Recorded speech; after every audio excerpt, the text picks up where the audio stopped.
তো দেখেন আজকে হচ্ছে 10 জুন 2024।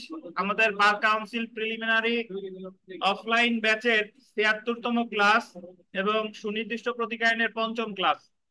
আজকে আমরা আলোচনা করব চুক্তি রদ বা রেসিশন অফ কন্ট্রাক্ট।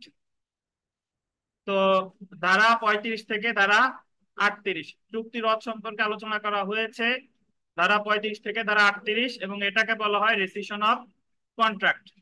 দেখেন, সুনির্দিষ্ট প্রতিকার আইনের ৩৫ ধারা অনুযায়ী চুক্তি রদের মামলা দায়ের করা যায়। ৩৫ ধারা অনুযায়ী শুধুমাত্র গোল দিবেন, লিখিত চুক্তি রদের মকদ্দমা দায়ের করা যায়। যে চুক্তিটা লিখিত সেটাই সেই সম্পর্কে চুক্তি রদের মামলা করা যায়। কিন্তু ১২ ধারার মামলা অর্থাৎ কার্য সম্পাদনের মামলা, এটা চুক্তি লিখিত হলেও করা যায়, আবার কি লিখিত না হলেও করা যায়। মনে আছে কিনা? শুধুমাত্র একটা সংশোধনী এসেছে ২১ ধারায়, যেখানে বলা হয়েছে স্থাবর সম্পত্তির বিক্রয়ের চুক্তি মামলা যদি কেউ করতে চায় চুক্তি প্রবলের অবশ্যই লিখিত হইতে হবে, অবশ্যই নিবন্ধিত হতে হবে। কিন্তু চুক্তি রদের মামলা যদি আপনি করতে চান অবশ্যই চুক্তিটা কি হতে হবে বলেন? লিখিত। তারপরে দেখেন, আহ যে সকল চুক্তি রদের মানে যে সকল চুক্তি রদের মকদ্দমা দায়ের করা যায়, যে সকল ক্ষেত্রে আর কি অ্যাকচুয়ালি। তো এটা পড়ার আগে আমি একটু আপনাদের যদি ব্যাখ্যা দেই যে আমাদের যে আপনার যে কোনো বিষয় নিয়ে যদি কোনো চুক্তি থাকে, যে কোনো বিষয় নিয়ে যদি চুক্তি থাকে আর চুক্তির শর্তাবলী যদি কেউ ভঙ্গ করে, তাহলে ওই চুক্তি নিয়ে একজন সংক্ষুব্ধ ব্যক্তি কয় ধরনের মামলা করা যায় বলেন তো? কয় ধরনের? ৪ ধরনের। যদি সে যে চুক্তির শর্ত ভঙ্গ করেছে তাকে দিয়ে সেই সেই শর্তই পালন করাতে চায়, তাহলে মামলা করতে হবে আপনার চুক্তি প্রবলে ১২ ধারায়। যদি সে মনে করে যে না, আমি চুক্তি আমি ক্ষতিপূরণ চাই, আমি আর কিছু চাই না, তাহলে ১৯ ধারায়। যদি সে মনে করে যে না, আমার কাজ করুক না করুক সমস্যা নাই, কিন্তু এই কাজটা যাতে অন্য কোথাও সে না করে, তাহলে নিষেধাজ্ঞা। আর তিনি যদি মনে করে যে না, তার সাথে আমি কোনো সম্পর্কই রাখতে চাই না, তাহলে আমি করবো কিসের মামলা? চুক্তি রদের মামলা। দেখেন তাহলে এই দেলোয়ার খুঁজে পান না? অবশ্যই মেলে, তার যদি মেলে আপনাদের মেলবে না কেন? আচ্ছা, না মেলে কথা শুনে নাকি? নতুন বইতে ওই উনি খালি খালি নতুন বাড়িতে জিনিসটা একটু ডিটেলস করে লিখতে যাইয়ে ওই বিষয়টা আরো পেঁচাইতে বেশি। তা যাই হোক, আপনার আগে কথা শুনেন, পরে পড়লে বুঝে যাবেন যে ৩৫ ধারার অধীনে একটি লিখিত চুক্তি গোল দিবেন ৩টি ক্ষেত্রে রদের মকদ্দমা দায়ের করা যায়। পরীক্ষায় আসবে যে চুক্তি রদের মামলা করা যায় কয়টা ক্ষেত্রে? ৩টা ক্ষেত্রে। ৩টা ক্ষেত্র কি কি দেখেন? যে ক্ষেত্রে চুক্তিটি আন্ডারলাইন করেন লিখিত এবং বাতিল যোগ্য। বাতিল যোগ্য বা ভয়েডেবল শব্দটা বলতেন, লিখিত বা বাতিল যোগ্য এবং বাদী কর্তৃক রদযোগ্য বা সমাপ্ত যোগ্য। সমাপ্ত যোগ্য মানে টার্মিনেবল বাই দ্য প্লেইনটিফ, টার্মিনেবল মানে অবসানযোগ্য বা সমাপ্ত যোগ্য। এখন চুক্তি রোধের মামলা করতে হলে বাদীকে আগে দেখাইতে হবে চুক্তিটা কি লিখিত, তারপরে দেখাইতে হবে চুক্তিটা হচ্ছে বাতিল যোগ্য। এখন বাতিল যোগ্য কিনা এটা আমি বুঝবো কিভাবে? আমরা যখন চুক্তি আইন পড়েছি, চুক্তি আইন আপনারা এলএলবি তে পড়েছেন, আমরা এই জায়গা পড়ি নাই। চুক্তি আইনে একটা বলা আছে যে একটা চুক্তির কতগুলো উপাদান থাকে, যে স্বাধীন সম্মতি থাকতে হবে, পক্ষগণের যোগ্যতা থাকতে হবে, তারপরে চুক্তির বিষয়বস্তুটা বৈধ হতে হবে। এখন যদি এরকম হয় যে আপনি একজনের সাথে চুক্তি করছেন, তার সম্মতি আছে বাট তার সম্মতিটা আপনি ভয় দেখায় নিতেন, বল প্রয়োগ, অথবা তারে আপনি মিস রিপ্রেজেন্টেশন মিথ্যা বর্ণনা দিয়ে তার সম্মতিটা আদায় করছেন, অথবা তারে আপনি অনুচিত প্রভাব খাটাইছেন। আইনজীবী বলতেছে মক্কেলে যে তুমি যদি হেরে যাও, তুমি তোমার যে দলিল আছে এই দলিলটা, তোমার যে জমি আছে এই জমিটা আমারে দিয়ে দাও, তাহলে তুমি মামলা হেরে গেলে তো তোমার প্রতিপক্ষ নিয়ে যাবে। তাহলে এই যে আইনজীবী মক্কেলের জমি নিজের নামে নিয়ে নিচ্ছে, এটা হলো অনুচিত প্রভাব খাটাই নিচ্ছে। কিভাবে অনুচিত প্রভাব খাটাই? তাহলে ওই যে যার জমি নিল মক্কেল, সেই জায়গা চুক্তি রোধের মামলা করতে পারেন, কারণ এটা হচ্ছে একটা কি চুক্তি? বাতিলযোগ্য চুক্তি। ঠিক একই ভাবে যদি আমি বললাম যে দেলোয়ার সাহেব, যে এই যে যে জমি, এই জমি কখনোই বন্যার পানিতে তলিয়ে যায় না, আপনি এই জমি কিনেন। তো উনি আমার কাছ থেকে জমি কেনার জন্য চুক্তি করছে, পরবর্তীতে জানতে পারলো যে বন্যার পানিতে তলায় না, মানে কি বছরে ৩-৪ মাসই শুধু পানির নিচে থাকে, বা পানির ৩-৪ মাস শুকনা থাকে, বাকি সবসময় বন্যার পানিতে থাকে। তাহলে এই জায়গাও দেলোয়ার সাহেব কি মামলা করতে পারে? চুক্তি রোধের, কারণ এটা হলো বাতিল যোগ্য। বাতিল যোগ্য। দেখেন, বাতিল যোগ্য আর বাতিল কিন্তু এক জিনিস না। বাতিল মানে হচ্ছে যেটা শুরু থেকেই বাতিল, ভয়েড অ্যাব ইনিশিও। আর বাতিল যোগ্য মানে এখন পর্যন্ত বৈধ আছে, আপনি যদি মনে করেন তাহলে বাতিল করা যেতে পারে। তারপরে দেখেন, যে ক্ষেত্রে চুক্তিটি যে কারণে অবৈধ তা আন্ডারলাইন করবেন, তা চুক্তি হতে স্পষ্টভাবে প্রতীয়মান হয় না। মানে চুক্তিটা কি কারণে অবৈধ তা চুক্তি থেকে বোঝা যাচ্ছে না। এবং যার জন্য আন্ডারলাইন করবেন, বাদী অপেক্ষা বিবাদীকে বেশি দায়ী করা যায়। চুক্তিটা কি কারণে অবৈধ বোঝা যায় না, কিন্তু তার জন্য কারে বেশি দায়ী করা যায়? বিবাদীকে। তারপরে দেখেন, যে ক্ষেত্রে বিক্রয় বা লিজ চুক্তির আন্ডারলাইন করবেন, সুনির্দিষ্ট প্রতিপালনের আদেশ দেওয়া হয়েছে। মানে একটা বিক্রয় অথবা লিজ চুক্তির সুনির্দিষ্ট কার্য সম্পাদনের আদেশ দেওয়া হয়েছে। আদালতে এই জায়গায় বিক্রেতা লেখা আছে, ক্রেতা করে দেন। নতুন বইতে ঠিক করছে কিনা জানি না, পুরাতন বইতে বিক্রেতা আছে, ক্রেতা লেখেন। যে ক্ষেত্রে আদালত ক্রেতা, মানে আদালত ক্রেতা, ক্রেতা হবে, বিক্রেতা কেটে ক্রেতা লেখছেন, লিখছেন। ক্রেতা বা লিজ গ্রহীতাকে যে অর্থ পরিশোধ করতে নির্দেশ দিয়েছে তা সে পরিশোধ করতে ব্যর্থ হয়েছে। ক্রেতা বা লিজ গ্রহীতাকে যে অর্থ পরিশোধ করতে ব্যর্থ হয়েছে তা সে পরিশোধ করতে ব্যর্থ হয়েছে। ধরেন এরকম যদি হয় যে আদালত বলল, ওই যে একজন ব্যক্তি সম্পত্তি কিনবে, আর একজন হলো বিক্রি করবে, বিক্রি করার পর চুক্তি হলো, সে বললো যে না আমি আর আপনার কাছে বিক্রি করবো না। এখন ক্রেতা যে মামলা করে দিছে, মামলা করার পরে ক্রেতা, আদালত সবকিছু শোনা মেলার পরে ক্রেতার পক্ষেই ডিক্রি দিছে, কিন্তু ক্রেতারে বলতো তাহলে তো আমি, আপনি পাওয়া কি যে অবশিষ্ট চুক্তি মূল্য সেটা এতদিনের মধ্যে জমা দেন আদালতে, কিন্তু সে জমা দিতে কি হয়েছে? ব্যর্থ হয়েছে। তাহলে আদালত সেটা কি করে দিতে পারে? চুক্তি রদ করে দিতে পারে। যেহেতু আপনি ব্যর্থ হয়েছেন, তাহলে এটা জায়গা কি আদেশ দিবে? চুক্তি রদের। তাহলে আমার মনে রাখতে হবে যে চুক্তি রদের মামলা করা যায় কয়টা ক্ষেত্রে? তিনটা ক্ষেত্রে। যদি চুক্তিটি লিখিত বা বাতিলযোগ্য হয়, যে ক্ষেত্রে কি কারণে অবৈধ বোঝা যায় না, বা বাদী অপেক্ষা বিবাদীরে বেশি দায়ী করা যায়, আর যে ক্ষেত্রে লিজ গ্রহীতা বা ক্রেতাকে মানে চুক্তি প্রবলের মামলায় অর্থ পরিশোধের নির্দেশ দেওয়া হয়েছে, বাট তারা কি হয়েছে? ব্যর্থ হয়েছে।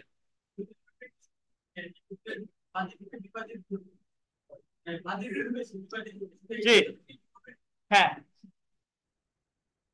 দেখেন, এরপরে আমরা চলে আসি যে বাতিলযোগ্য চুক্তি কি। এখানে দেখেন বাতিলযোগ্য চুক্তি বা ভয়েডেবল কন্ট্রাক্টের কতগুলা মানে বিষয় নিয়ে একটু আলোচনা করছে।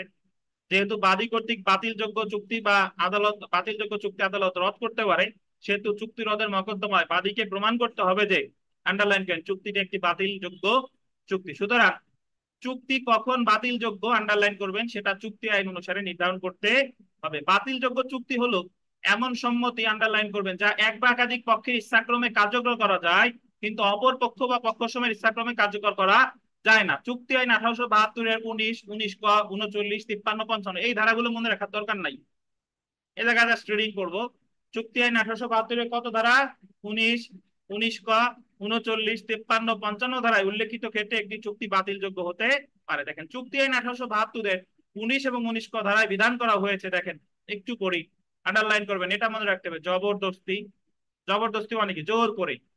প্রতারণা, যে কোয়েরশন, তারপরে আপনার প্রতারণা বা ফ্রড বলা যেতে পারে। তারপরে মিথ্যা বর্ণনা, মিস রিপ্রেজেন্টেশন দ্বারা সম্পত্তি আদায় করা হলে, বা চুক্তিতে অসঙ্গত প্রভাব দ্বারা, অসঙ্গত প্রভাব মানে অনুচিত প্রভাব, আনডিউ ইনফ্লুয়েন্স দ্বারা সম্পত্তি আদায় করা হলে, যে পক্ষের সম্মতি আদায় করা হয়েছে, এটা আন্ডারলাইন করেন, যে পক্ষের সম্মতি আদায় করা হয়েছে সেই পক্ষের ইচ্ছাক্রমে চুক্তিটি বাতিলযোগ্য হবে। মানে যার সম্মতি আদায় করছে সে ইচ্ছা করলে বাতিলযোগ্য হবে, যে সম্মতি নিছে সে ইচ্ছা করলে বাতিল হবে না। আমি সম্পত্তি বিক্রি করছি, দেলোয়ারে বললাম যে এই গরুতে প্রতিদিন 20 লিটার দুধ দেয়, কিন্তু দেখা গেল যে 1 লিটারও দেয় না, তাহলে এটা বাতিলযোগ্য কার ইচ্ছায়? দেলোয়ারের। বাদী বললে তো যে কেউ বাদী হতে পারে। এ দেখা, যে সম্মতি দিয়েছে দেলোয়ারের ইচ্ছায়, কার ইচ্ছায়? দেলোয়ারের ইচ্ছায়। দেখেন উদাহরণ দেখেন, প্রতারণা করার অভিপ্রায়, আন্ডারলাইন করেন, এ মিথ্যা বর্ণনা প্রদান করে যে তার কারখানায় বছরে 500 মণ সার প্রস্তুত করা হয়। কয় মণ? 500 মণ। এবং বি কে উক্ত কারখানা ক্রয় করতে প্ররোচিত করে। চুক্তিটি বি এর ইচ্ছাক্রমে বাতিলযোগ্য হবে। বইয়ের অধিকাংশ, আমার বেয়ার অ্যাক্টের অধিকাংশ উদাহরণ, এবং এটা আপনারে ওই একটু কিছু অংশ আপনার নিজে ভাবে নিতে হবে, এটা ওর প্রতি লাইন বিস্তারিত লেখে নাই। এই জায়গায় আপনার মনে হইতে পারে যে বি এর ইচ্ছাক্রমে বাতিলযোগ্য কেন হবে? কারণ কেন হবে? কারণ বি কেনার পর দেখতেছে 500 মণ সারে জায়গা হয় না, হয় ধরেন 100 মণ হয় বা 50 মণ হয়, এই কারণে। তাহলে মিথ্যা বর্ণনা দিছে কে? এ, তাহলে বাতিলযোগ্য হবে যে যে সম্মতি দিছে বি, তাহলে বি এর ইচ্ছায় এই চুক্তিটা কি হবে, বাতিলযোগ্য মানে রদ হবে। সো আমরা একটু চলে আসি যে একটা অবসানযোগ্য বা পরিসমাপ্ত যোগ্য বা টার্মিনেবল কন্ট্রাক্ট। টার্মিনেবল কন্ট্রাক্ট একই একই কথা, যে অবসানযোগ্য চুক্তি হলে এমন চুক্তি যে ক্ষেত্রে চুক্তিতে শর্ত থাকে যে, আন্ডারলাইন করবেন, কোন নির্দিষ্ট ঘটনা ঘটা সাপেক্ষে চুক্তিটি অবসান বা সমাপ্ত হতে পারে, বা চুক্তি প্রতিপালন না করলে বা চুক্তির কোনো শর্ত ভঙ্গ করলে চুক্তি সমাপ্ত বা অবসান হতে পারে। যেমন চুক্তিতে উল্লেখ আছে যে, আন্ডারলাইন করেন, ক্রেতা একটি নির্দিষ্ট সময়ের মধ্যে বিক্রয় বিক্রয় অর্থ পরিশোধ করবে। চুক্তিতে বলা আছে যে অমুক তারিখের মধ্যে টাকা পরিশোধ করতে হবে। যদি ক্রেতা উক্ত নির্ধারিত সময় অর্থ পরিশোধ না করতে পারে তাহলে চুক্তিটি রদ বা সমাপ্ত হবে। আপনি বলে দিলেন যে আপনার কাছে জমি বিক্রি করলাম, ঠিক আছে, বাট আপনি আগামী 6 মাসের মধ্যে টাকা দিবেন।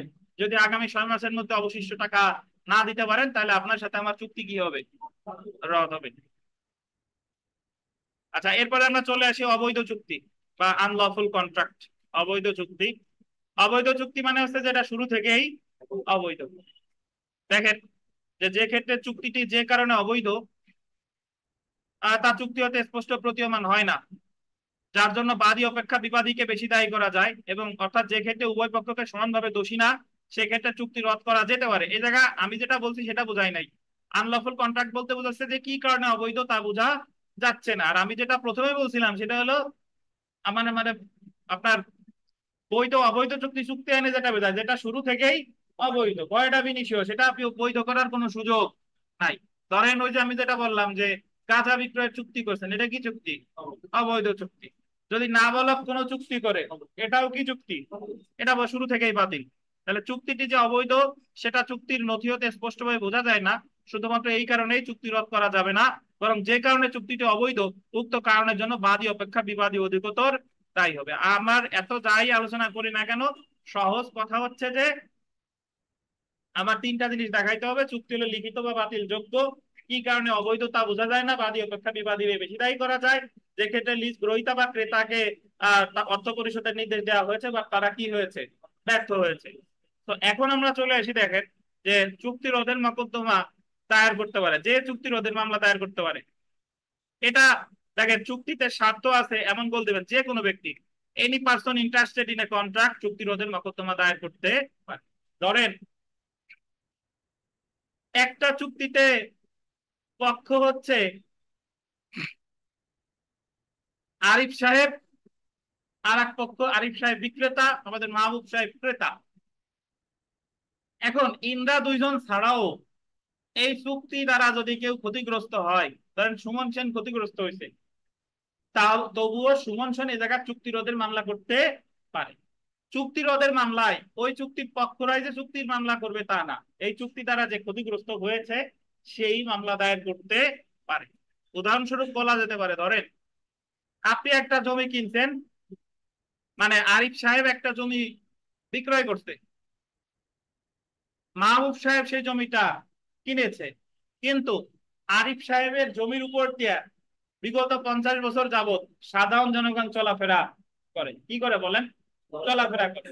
এখন জানা গেল যে মাহবুব সাহেব যদি এই জমি কিনে তাহলে এই জমিতে সে একটা বিল্ডিং দিবে অথবা অন্য যা কিছু করবে, জনগণের চলাচল করার কোনো মানে সুযোগ সুবিধা সে দিবে না। তাহলে এই ক্ষেত্রে ধরেন ওনারা দুইজন তো রাজি, ওনাদের মধ্যে কোনো সমস্যা নাই, তাহলে এই জায়গায় ক্ষতিগ্রস্ত কারা হচ্ছে বলেন, সাধারণ জনগণ। তার সাধারণ জনগণ ইচ্ছা করলে এই ক্ষেত্রে চুক্তি রদের মামলা করতে পারে, কাদের বিরুদ্ধে, এই দুইজনকে বিবাদী করে, এই দুইজনকে বিবাদী করে, কারণ সাধারণ জনগণ এই জায়গায় চুক্তিতে কি হচ্ছে, ক্ষতিগ্রস্ত হচ্ছে, ক্ষতিগ্রস্ত হচ্ছে। তো এই জায়গায় সাধারণ জনগণের মামলার প্রেক্ষিতেও আদালত চুক্তি রদ করতে পারে। বুঝতে পারছেন, চুক্তি রদের মামলা চুক্তির যারা পক্ষ তারা তো করতে পারেই, যারা পক্ষ না তারাও পারে। এখন শুনেন, সে আরিফ সাহেবের উদাহরণে চলে আসি, যে আমাদের সুনির্দিষ্ট প্রতিকার আইনের 3টা ধারায় ক্ষতিপূরণ আছে: 19 ধারা, 38 ধারা, আর কত, 41 ধারা। 19 ধারায় যে ক্ষতিপূরণটা, এটা ছিল চুক্তি প্রবলের মামলায়, অর্থাৎ আমি জমি কিনতে চাইছিলাম, আর একজন বিক্রি করবে, পরে বিক্রি করতেছে না, তখন আমি ও তো জমি বিক্রি তো করবেই, সাথে সাথে আদালত বলবে যে তুমি যে এতদিন ঘুরাইছো তুমি ক্ষতিপূরণও দিবা। অর্থাৎ 19 ধারায় যে মামলায় হারতেছে সে ক্ষতিপূরণ দিচ্ছে কারে? আর একজনকে, বাদীরে। কিন্তু 38 ধারার ক্ষতিপূরণটা যে চুক্তি রদের ডিগ্রি পাচ্ছে সে ক্ষতিপূরণ দিবে যাদের বিপক্ষে ডিগ্রিটা হলো। অর্থাৎ এই জায়গায় এই যে চুক্তি রদ যদি আদালত জনগণের পক্ষে করে তাহলে জায়গায় ডিগ্রি হয়েছে কার পক্ষে? জনগণের পক্ষে। তাহলে জনগণ এই জায়গায় ক্ষতিপূরণ দিবে মাহবুব সাহেবরে আর আরিফ সাহেব। চুক্তি রদের ক্ষতিপূরণ একটু উল্টা, যে ডিগ্রি পাবে সে উল্টা ক্ষতিপূরণ দিবে কারে? অপর পক্ষরে। কিন্তু চুক্তি প্রবলের ক্ষতিপূরণের ক্ষেত্রে যে দিচ্ছে সেই ক্ষতিপূরণটা পাবে। বুঝলেন কিনা? এবং এই যে যে চুক্তি রদের যে ক্ষতিপূরণ এটাই বলছে 38 ধারায়। কত ধারায়? 38 ধারায়। এই জায়গায় যে ডিগ্রি পাইছে সে ক্ষতিপূরণ দিবে কারে? অপর পক্ষে। দেখেন, ক্ষতিগ্রস্ত বললে ভুল হয়ে যায়। মাসুদ সাহেব, ক্ষতিগ্রস্ত তো সেই হয়েছিল, তারই আদালত ডিগ্রি দিছে।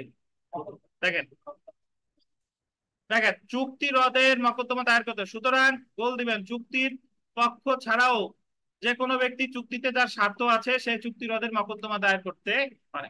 চুক্তিতে যার স্বার্থ আছে সেই কি করতে পারে? চুক্তি রদের মামলা করতে পারে। সুতরাং চুক্তি রদের মকদ্দমার ক্ষেত্রে বাদীকে উক্ত চুক্তির পক্ষ হওয়ার প্রয়োজন নাই। আমাদের পরীক্ষায় প্রশ্ন আসে যে চুক্তি রদের মামলা কে করতে পারে? চুক্তির পক্ষরাও পারে, অন্য যে কোনো ব্যক্তিও পারে যে চুক্তি দ্বারা ক্ষতিগ্রস্ত হয়েছে। উদাহরণ দেখেন, যৌথ হিন্দু পরিবারের ম্যানেজার কোন চুক্তি সম্পাদন করলে উক্ত চুক্তি রদের জন্য যৌথ হিন্দু পরিবারের যে কোনো সদস্য মকদ্দমা দায়ের করতে পারে, যদিও সে উক্ত চুক্তির পক্ষ। ধরেন যৌথ হিন্দু পরিবারের ম্যানেজার, সে একটা সম্পত্তি বিক্রি করে দিছে, পরিবারের অন্য সদস্যরা ওই জায়গা পক্ষ না, কিন্তু পরিবারের অন্য সদস্য ওই চুক্তি দ্বারা ক্ষতিগ্রস্ত হয়েছে, তাহলে তারাও এই জায়গায় চুক্তি রদের মামলা করতে পারে। আমরা তামাদিতে চলে আসি। দেখেন তামাদি চুক্তি রদের মামলা। দেখেন তামাদি তামাদি আইন 1908 আন্ডারলাইন করেন 114 অনুচ্ছেদ অনুযায়ী চুক্তি রদের বা প্রত্যাহারের মামলা দায়ের তামাদি মেয়াদ গোল দেবেন 1 বছর। চুক্তি প্রবলের তামাদি মেয়াদ বলছে কত অনুচ্ছেদে? 113। আর চুক্তি রদ কত? ওই জায়গাও 1 বছর, এই জায়গাও 1 বছর। 2004 সালের আগে এই জায়গা এই ওই জায়গাও 3 বছর ছিল, এখানেও 3 বছর ছিল, বাট এখন কত? 1 বছর। দেখেন, যে সকল বিষয় বাদীকে চুক্তি বাতিল করার অধিকার প্রদান করে সেগুলো সম্পর্কে বাদী যখন আন্ডারলাইন করেন প্রথমে অবগত হয় সেদিন থেকে 1 বছরের মধ্যে চুক্তি রদের বা প্রত্যাহারের মকদ্দমা দায়ের করতে। কোর্ট ফি দেখেন, কোর্ট ফি যে চুক্তি রদের মকদ্দমায় আন্ডারলাইন করেন অ্যাড ভ্যালোরাম কোর্ট ফি দিতে হবে। অ্যাড ভ্যালোরাম কোর্ট ফি মানে কি বিকাশ সাহেব?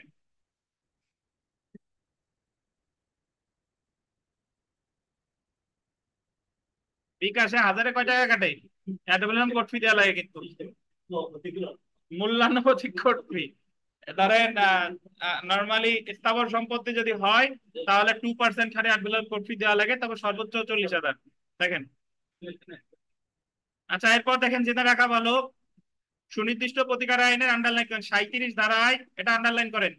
বাদী লিখিত চুক্তির আন্ডারলাইন করেন সুনির্দিষ্ট বলবৎকরণের গোল দিবেন বিকল্প হিসেবে চুক্তি রদের জন্য আবেদন করতে পারে। 3টা স্টাফে বাদী চুক্তি বলবৎকরণের বিকল্প হিসেবে চুক্তি রদের জন্য আবেদন করতে পারে। এটার অর্থ বুঝাই, বাদী 12 ধারার মামলা করতে, মানে সে চাইতেছে মানে বিবাদী যাতে কাজটা করে, আদালত যাতে কাজটা করতে তাকে বাধ্য করে, কিন্তু ওই জায়গায় বিকল্প হিসেবে চাই রাখছি আমি চুক্তি রদ, যে ইওর অনার যদি 12 ধারায় ডিগ্রি প্রদান করা না হয় তাহলে চুক্তিটা যেন রদ করা হয়। তাইলে আমি কার্য সম্পাদনের বিকল্প হিসেবে বাদী চুক্তি রদ চাইতে পারে কততে? 37। প্রথমে চাইছে সে কার্য সম্পাদন, কিন্তু যদি কোনো কারণে আদালত কার্য সম্পাদন কি ডিগ্রি না দিতে পারে তাহলে এবার প্রার্থনা করছি যা তাহলে আমাকে কি দেওয়া হোক? চুক্তি রদ করা হোক। আপনি বলছেন যে আমি এটা চাই, যদি আমার ওইটা না দেওয়া হয় অ্যাটলিস্ট ওই জিনিসটা যেন দেওয়া হয়, তাহলে সেটা যে আমি 12 ধারার ডিগ্রি চাইতেছি, যদি 12 ধারার ডিগ্রি আমার পক্ষে না দেওয়া হয় তাহলে চুক্তি রদটা করা হোক। এটাই বলছে কত ধারায়? 37 ধারায়। তারপরে দেখেন 38 ধারা, ধারা 38 যে 38 ধারার অধীন আদালত চুক্তি রদ করে ক্ষতিপূরণ মঞ্জুর করতে পারে, জায়গা ক্ষতিপূরণ কে কাকে দিবে?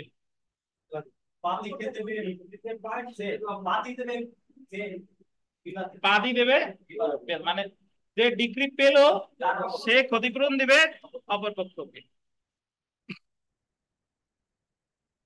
এ জায়গা আর একটু স্টার দিয়ে আমরা তাহলে 35 পেলাম, 37 পাইছি, 38 পাইছি, স্টার দিয়ে লেখেন যে 36 ধারা অনুসারে, যদিও পরে আছে তাও এই জায়গা একটু লেখেন যে 36 ধারা অনুসারে, 36 ধারা অনুসারে, 36 ধারা অনুসারে শুধুমাত্র ভুলের ক্ষেত্রে,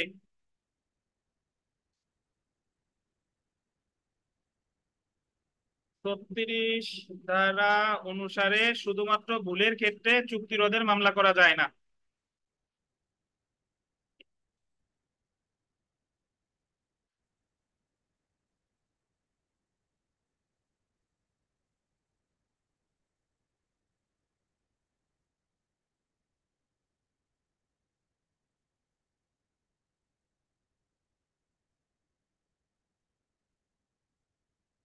তাহলে যদি শুধুমাত্র ভুল থাকে তাহলে কি করা যাবে না, মামলা করা যাবে না। এটা বললো কত দাঁড়ায়?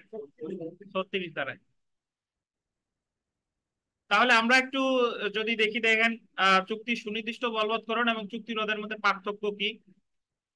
পার্থক্য হচ্ছে যে চুক্তির সুনির্দিষ্ট বলবৎকরণের মকদ্দমায় আদালত চুক্তিতে উল্লেখিত কোন সুনির্দিষ্ট বাধ্যবাধকতা পালনের জন্য আদেশ প্রদান করে। অর্থাৎ সুনির্দিষ্ট কার্য সম্পাদনের মামলায় এক পক্ষের আদালত বলবে যে তুমি অমুক কাজ করবা, বিপরীত ভাবে চুক্তি রোধের ক্ষেত্রে পক্ষগণকে বাধ্যবাধকতা পালন থেকে অব্যাহতি দিয়ে থাকে, যে তোমার আর কিনা লাগবে না, রদ করে দিল।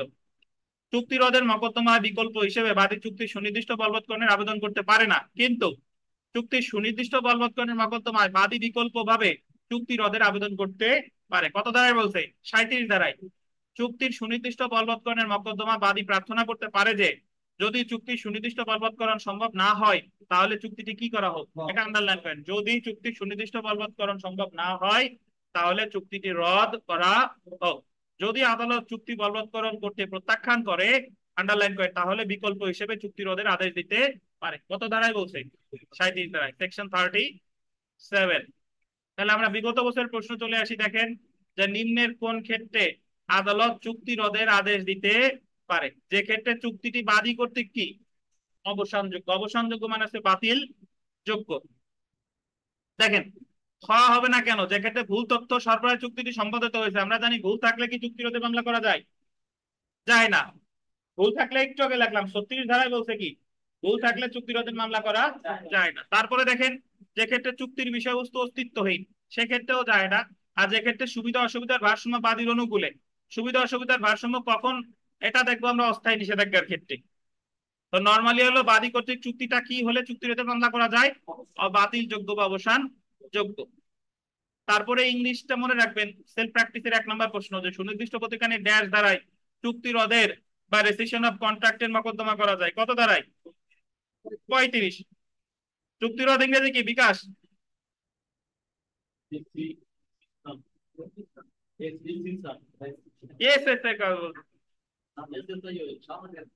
Rescission of contract. দেখেন 2 নাম্বার, দেখেন সুনির্দিষ্ট প্রতিকায়নের 35 ধারা অনুযায়ী চুক্তি রোধের মকদ্দমা দায়ের করতে পারে কে? চুক্তিতে স্বার্থ আছে এমন যে কোনো ব্যক্তি, সে পক্ষ হতে পারে আবার কি নাও হতে পারে। 9 নাম্বার প্রশ্নটা দেখেন, 9 নাম্বার, যে সুনির্দিষ্ট প্রতিকায়নের 35 ধারায় গোল দিবেন কয়টি ক্ষেত্রে চুক্তি রোধের মকদ্দমা দায়ের করা যায়? কয়টা? 3টা ক্ষেত্রে। 10 নাম্বার প্রশ্নটা দেখেন, 10 নাম্বার, করিম খবিরের নিকটে একটি মাঠ বিক্রয় করে। মাঠটির উপর দিয়ে মাঠটির উপর দিয়ে চলাচলের অধিকার ছিল, যা সম্পর্কে করিমের সরাসরি ব্যক্তিগত জ্ঞান ছিল, কিন্তু সে সেটা খবিরের নিকটে কি রেখেছিল? গোপন রেখেছিল। এই ক্ষেত্রে খবির চুক্তিটি কিসের রদ করার অধিকারী? আচ্ছা, 11 নাম্বার প্রশ্ন দেখেন, 11, এটাও গুরুত্বপূর্ণ, যে একজন অ্যাটর্নি অ্যাটর্নি মানে ধরেন অ্যাডভোকেট, একজন অ্যাটর্নি তার মক্কেল একজন হিন্দু বিধবা ক্ষয়ের পাওনাদারকে প্রতারণা করার উদ্দেশ্যে সম্পত্তি তার নামে হস্তান্তর করতে প্ররোচিত করলো। হিন্দু বিধবা বললো যে তোমার সম্পত্তি আমার নামে তাড়াতাড়ি দিয়ে দাও, নাহলে তোমার পাওনাদার কিন্তু তোমার জমি দিয়ে যাবে। গরিব এবং ক্ষয়ের মধ্যে এই ধরনের সম্পাদিত চুক্তি খ, মানে খ হচ্ছে হিন্দু বিধবা, তিনি কিসের অধিকারী হবে? হ্রদের অধিকারী হবে। তারপরে দেখেন 12 নম্বর প্রশ্নটা দেখেন, যে সুনির্দিষ্ট প্রতিকার আইনের কত ধারার অধীন বাদী সুনির্দিষ্ট কার্য সম্পাদনের গোল দিবেন বিকল্প হিসেবে চুক্তি রদের আবেদন করতে পারে? কত ধারা? 37 ধারা। তারপর দেখেন 13 নম্বর, যে সুনির্দিষ্ট প্রতিকার আইনের কত ধারা অনুযায়ী আদালত গোল দিবেন যে পক্ষকে চুক্তি রদের প্রতিকার মঞ্জুর করে, মানে যার পক্ষে চুক্তি রদের ডিগ্রি দিচ্ছে তাকে অপর পক্ষকে ক্ষতিপূরণ দেওয়ার আদেশ দিতে পারে? কত ধারায়? 38 ধারায়। যে বলা আছে যার পক্ষে চুক্তি রদটা করা হলো সে ক্ষতিপূরণ দিবে কাকে? অপর পক্ষকে। তারপরে দেখেন 14 নম্বর প্রশ্ন, যে যে পক্ষ চুক্তি রদ করেছে বা যে পক্ষের অনুকূলে চুক্তি রদের আদেশ দেওয়া হয়েছে সেই পক্ষ ক্ষতিপূরণ দাবি করতে পারে না। মানে বাদী কি চাইতে পারে যে আমার চুক্তিটা রদ করা হোক কারণ আমি এত টাকা ক্ষতিপূরণও চাই? চুক্তি রদের মামলা এটা পসিবল কিনা বলেন? যে আমি আমার চুক্তিটা রদ করা হোক আবার বিবাদী যাতে আমার এত টাকা ক্ষতিপূরণও দেয়, এটা কি সম্ভব? চুক্তি রদের মামলায় সম্ভব না, কিন্তু চুক্তি প্রবলের মামলায় সম্ভব। 16 নম্বর প্রশ্নটা দেখেন, যে কেবলমাত্র ভুলের জন্য চুক্তি রদ করা যায় না, শুধুমাত্র ভুলের জন্য চুক্তি রদ করা যায় না, আর বাকি যা যা আছে পারবেন ইনশাল্লাহ। তো এই হচ্ছে মোটামুটি আমাদের চুক্তি রদ। এবার আমরা চলে আসি দেখেন, যে দলিল সংশোধন। দলিল সংশোধন, রেকটিফিকেশন অফ ইনস্ট্রুমেন্ট, এই ইংলিশটা জানতে হবে আমাদের, রেকটিফিকেশন অফ ইনস্ট্রুমেন্ট। এই জায়গায় দলিল বলতে কিন্তু ডকুমেন্ট শব্দটা ব্যবহার করে নাই, এখানে ব্যবহার করছে কি? ইনস্ট্রুমেন্ট। সো দলিল সংশোধন আছে ধারা 31 থেকে কত? 34। ধারা 31 থেকে 34।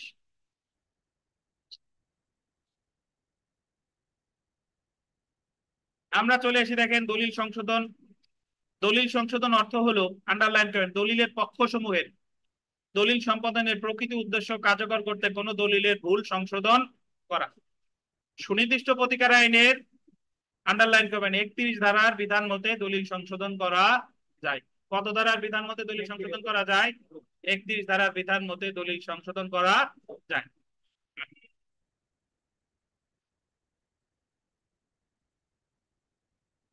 দেখেন 31 ধারায় যা সংশোধন করা যায়, 31 ধারায় গোল দিবেন দুই ধরনের দলিল সংশোধন করা যায়। দুই ধরনের দলিল।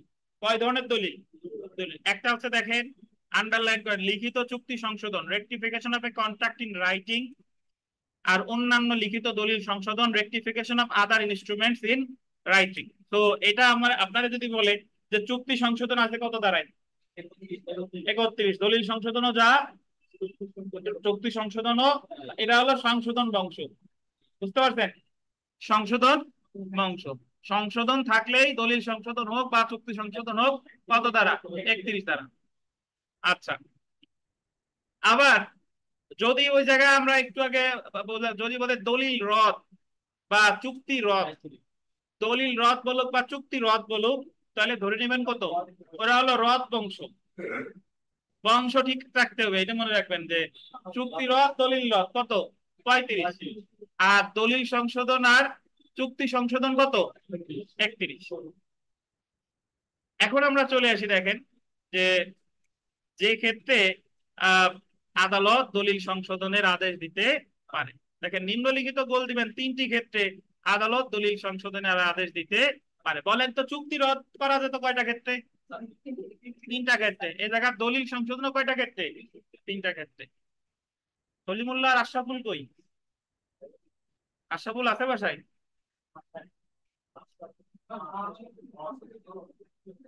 আচ্ছা দেখেন, তাহলে নিম্নলিখিত 3টা ক্ষেত্রে আদালত দলিল সংশোধনের আদেশ দিতে পারে। 1 নম্বর দেখেন, দলিলের কোন পক্ষের প্রতারণার কারণে, দলিলের কোন পক্ষের কিসের কারণে? প্রতারণার কারণে, বা পক্ষ সময়ের, আন্ডারলাইন করবেন, পারস্পরিক ভুল বা মিউচুয়াল মিস্টেকস এর কারণে।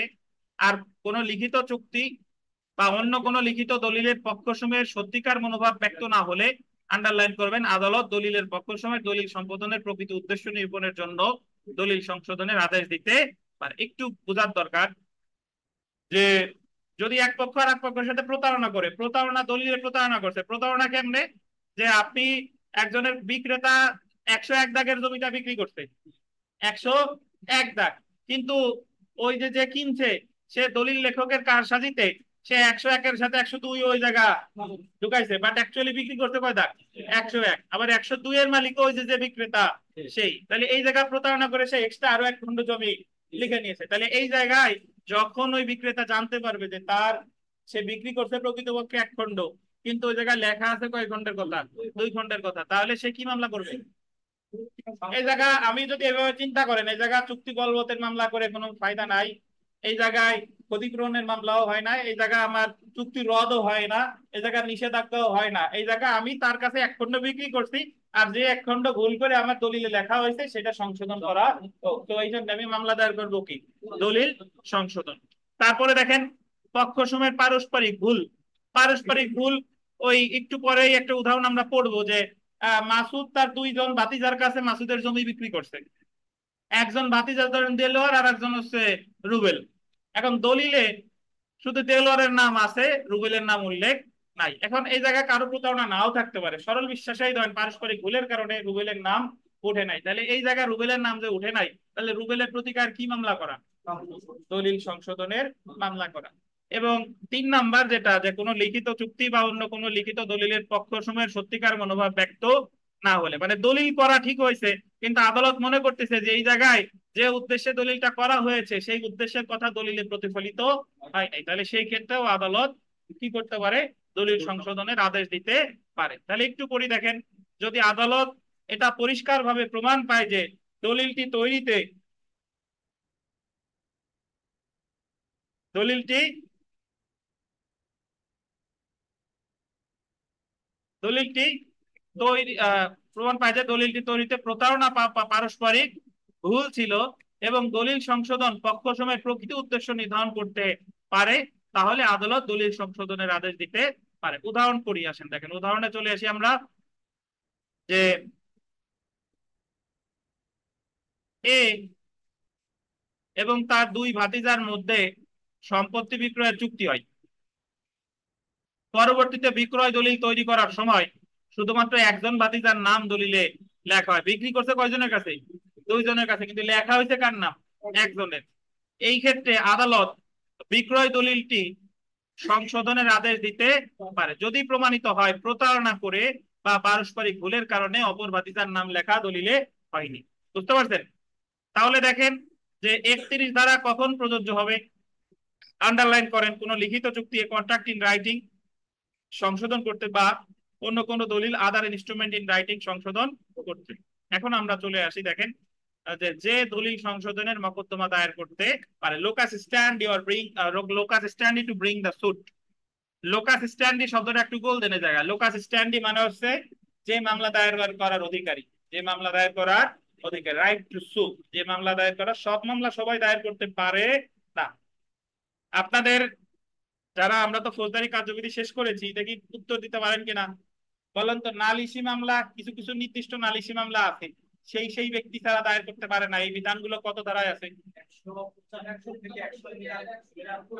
195 থেকে 199। যেরকম 195 ধারায় বলা আছে যে আপনার 195 তে সরকারি কর্মকর্তার যে সকল মামলা সেগুলো সরকারি কর্মকর্তাকেই দায়ের করতে হবে। 196 তে বলছে রাষ্ট্রদ্রোহিতার মামলা সরকারের অনুমতি ছাড়া আমলে নেওয়া যাবে না। 97 তে বলছে যে 97 তে সরকারি কর্মচারী বা জজ তাদের বিরুদ্ধে যদি মামলা করা হয় তাহলে সরকারের অনুমতির প্রয়োজন। 198 তে বলছে দ্বিগামিতা, মানে একজন যদি 2 বিয়ে করে তাহলে সংক্ষুব্ধ ব্যক্তি দ্বিগামিতা, চুক্তিভঙ্গ, মানহানি, এই 3টা বলছে 198 তে। তাহলে সংক্ষুব্ধ ব্যক্তির ছাড়া মামলা আদালত আমলে নিবে। 199 তে বলছে ব্যভিচার, ব্যভিচার স্বামী অথবা তার যে হেফাজতে ছিল স্বামীর অনুপস্থিতিতে তাদের ছাড়া এই মামলা করলে আদালত আমলে নিবে না।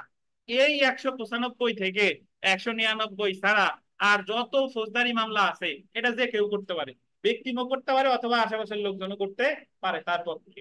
কিন্তু 195 থেকে 199 এই বিধানগুলো হচ্ছে যে এই মামলাগুলো ওই এই ব্যক্তিকেই দায়ের করতে হবে, নতুবা আমলে নেওয়া হবে না। তো ওটা ছিল লোকাস স্ট্যান্ডি। এখানেও দেখেন যে দলিল সংশোধনের মামলা কে করতে পারে। আমরা যদি দেখি যে দলিল সংশোধনের মামলা, আন্ডারলাইন করবেন, শুধুমাত্র দলিলের পক্ষ বা তাদের স্বার্থ সংশ্লিষ্ট বৈধ প্রতিনিধি বাই দেয়ার রিপ্রেজেন্টেটিভ ইন্টারেস্ট দায়ের করতে পারে। তাহলে দলিল সংশোধনে মামলা করতে পারে দলিলের যে পক্ষ, ক্রেতা অথবা বিক্রেতা, অথবা তারা যদি মারা যায় তাদের বৈধ প্রতিনিধি। এছাড়া যারা দলিলের পক্ষ না তারা দলিল সংশোধনে মামলা করতে পারবে না। এখান থেকে একটা প্রশ্ন আসে যে দলিল সংশোধনের মামলা কে করতে পারে, বা চুক্তি রোধের মামলা কে করতে পারে, বা দলিল বাতিলের মামলা কে করতে পারে। অর্থাৎ দলিল সংশোধনের মকদ্দমায় আন্ডারলাইন করেন বাদীকে অবশ্যই উক্ত দলিলের পক্ষ হতে হবে বা উক্ত দলিলের পক্ষ সময়ের প্রতিনিধি হতে হবে। তাহলে মিতা বলেন তো যে দলিল সংশোধনের মামলা কে করতে পারে আর চুক্তি রোধের মামলা কে করতে পারে?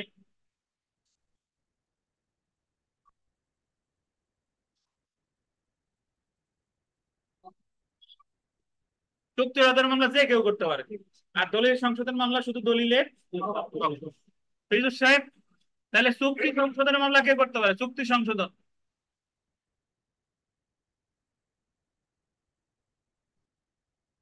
চুক্তি সংশোধন মামলা কে করতে পারে বলে?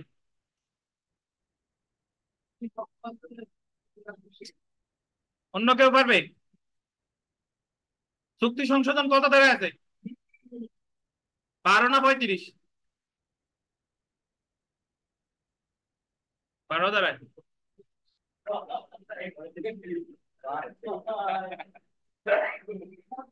না, উনি তো ভাবছে যে স্যার কি আর মিথ্যা কথা বলবে নাকি, 12 আর 35 বিতরিত হবে। একটু আগেই বললাম যে দলিল সংশোধনও যা, চুক্তি সংশোধনও কি তাই। তাহলে চুক্তি সংশোধন 31 ধারা। 31, জি দেখেন।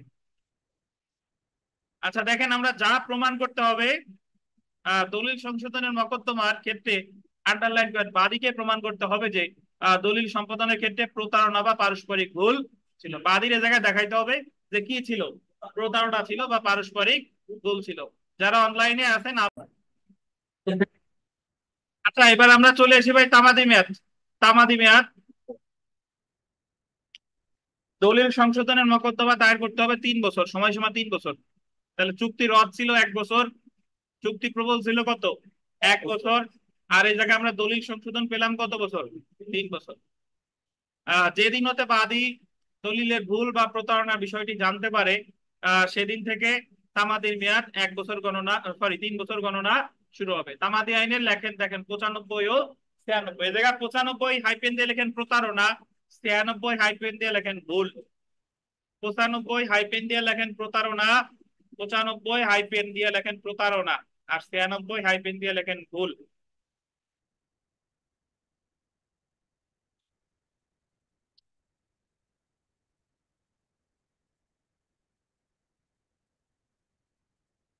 লিখেছেন? তাহলে যদি প্রতারণার কারণে দলিল সংশোধনের মামলা করেন তামাদিমার 3 বছর, এটা বলছে কততে? 3 বছর, এটা 95। আবার ভুলের কারণেও দলিল সংশোধনের মামলা করেন, এটাও 3 বছর, এটা কততে? 93। আমরা জেনে রাখা ভালোতে আসি যে দলিল সংশোধনে আদেশ দেওয়া বা না দেওয়া আন্ডারলাইন করেন বিবেচনামূলক ক্ষমতা, ডিসক্রিশনারি পাওয়ার, আদালতের বিবেচনামূলক ক্ষমতা। এটা আমরা আগে থেকেই জানি যে সুনির্দিষ্ট প্রতিকার আইনে শুধুমাত্র একটা ক্ষেত্রেই প্রতিকার দেওয়া বাধ্যতামূলক। বিকাশ, সেটা কোনটা বিকাশ সাহেব? একটা ক্ষেত্রেই প্রতিকার দেওয়া আদালতের জন্য বাধ্যতামূলক। কোন জায়গার স? হ্যাঁ, এই সুমন সেন, সুনির্দিষ্ট প্রতিকার আইন অনুসারে একটা ক্ষেত্রেই প্রতিকার দেওয়া বাধ্যতামূলক, সেটা কত? বলেন, কি সম্পত্তি? স্থাবর সম্পত্তি। 8 আর 9 ধারা। 8 আর 6 নম্বরে গেলেন কা, কোন জায়গার ছ বলেন দি?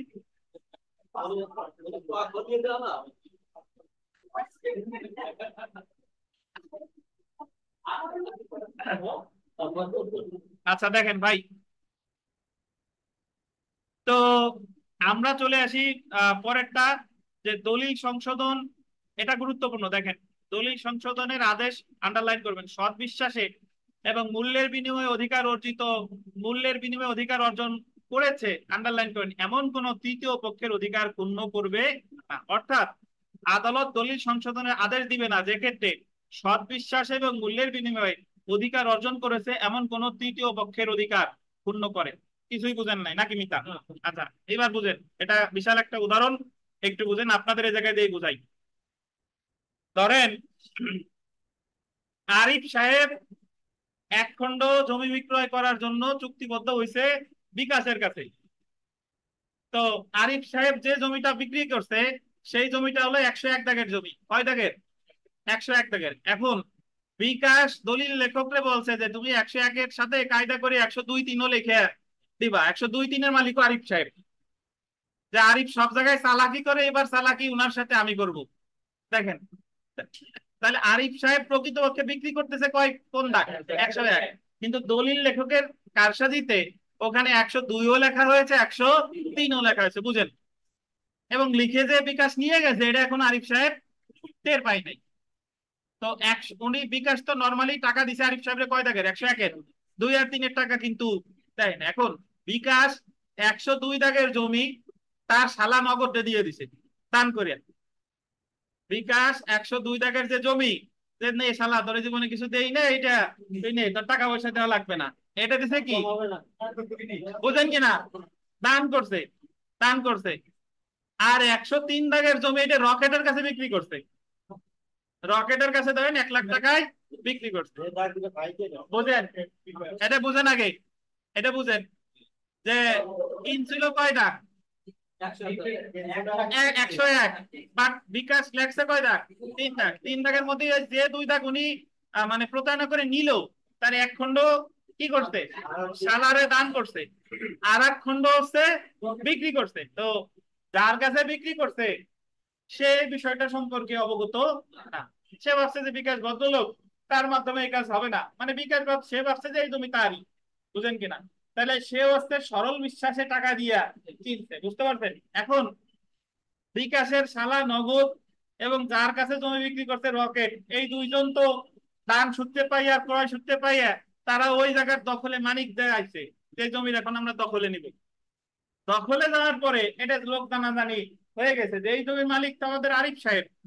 এরা কোন জায়গাতে এসে দখলে নিতে আসছে। তখন আরিফ সাহেব যাই দেখলো যে কাজ তো হয়ে গেছে, বিকাশ তো সিস্টেমে এই কাজ করছে। এখন আরিফ সাহেব গিয়ে দলিল সংশোধনের মামলা করে দিছে। আরিফ সাহেব বললো যে ওনার আমি বিক্রি করছিলাম 101 দাগের জমি, আর সে লিখে নিয়ে গেছে কত? 101 তো লিখছে, 102-3ও লিখছে, ওই 2-3-এর মালিকও আমি। তখন আদালত ওই যে শালার কাছে যেটা দিছে ওটা তো কোনো টাকা ছাড়া ছিল, দান সূত্রে। আদালত ওই 102 দাগের জমিটা এটা ফেরত এনে আরিফ সাহেবরে দিতে পারবে। কিন্তু ওই যে রকেটের কাছে যে বিক্রি করছে, এবং রকেট তো এই প্রতারণা সম্পর্কে অবগত ছিল না, এই কারণে রকেটের কাছ থেকে এই দলিল সংশোধন করে ওই জমি আনতে আদালত পারবে না বা দিবে না। তাহলে এই ক্ষেত্রে আদালত কি করবে? এই ক্ষেত্রে বিকাশে বলবে যে তুমি 103-এর ক্ষতিপূরণ আরিফ সাহেবরে দিয়ে দাও। এটাই বলছে যে সরল বিশ্বাসে মূল্যের বিনিময়ে তৃতীয় পক্ষের অধিকার পূর্ণ করবে না। তাহলে এই জায়গায় তৃতীয় পক্ষ কে ছিল? রকেট। যে সরল বিশ্বাসে এবং কি মূল্যের বিনিময়ে জমিটা ক্রয় করেছিল। বুঝেন কিনা?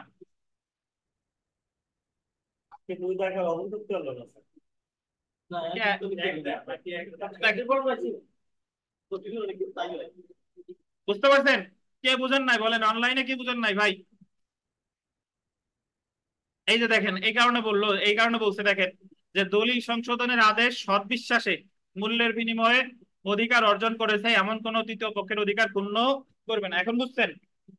অর্থাৎ আদালত দলিল সংশোধনের আদেশ দিবে না যে ক্ষেত্রে সৎবিশ্বাসে এবং মূল্যের বিনিময়ে অধিকার অর্জন করেছে এমন কোন তৃতীয় পক্ষের অধিকার পূর্ণ করে। এ বিকাশ সাহেব বুঝছেন কিনা? যদি বলেন তো যে দান না করে যদি 2 খণ্ডই বিক্রি করতো, দুইজনই একটাও ফেরত পাইতো না, সেক্ষেত্রে কত আবার কি? কিন্তু ওই যে যে কিনছে রকেট, সে যদি জানে যে এই জমিটা প্রতারণা করে এই আনছে, তাহলে যদি জানে কিন্তু তাহলে আবার কিন্তু বুঝেন কিনা? এক্স্যাক্টলি, জি। কি বিদোষ কি বলেন নাই বলেন দি যে হ্যাঁ বিকাশ ক্ষতিপূরণ দেবে ওই দুইটার।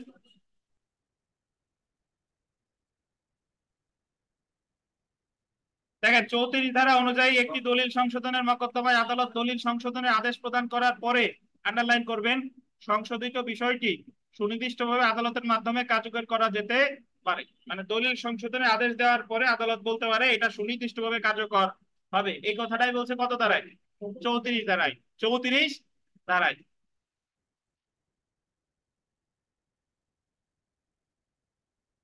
এখানে 32 স্টার দিয়ে 32 ধারাটি একটু লেখেন, ধারা 32 স্টার দিয়ে ধারা 32 দিয়ে লেখেন।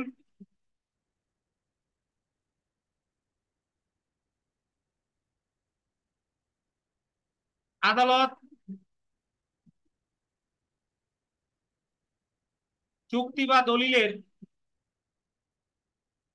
আদালত চুক্তি বা দলিলের পক্ষসমূহের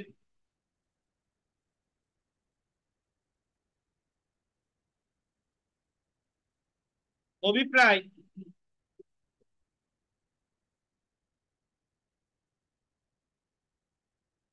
অনুমান করতে পারে।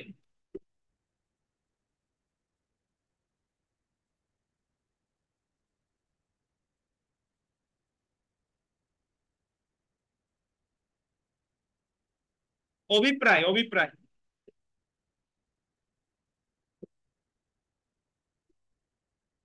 তাইলে 32 ধারায় বলছে আদালত চুক্তি বা কি দলিলের পক্ষসমূহের অভিপ্রায় অনুমান করবে কত ধারায়? 32 ধারায়।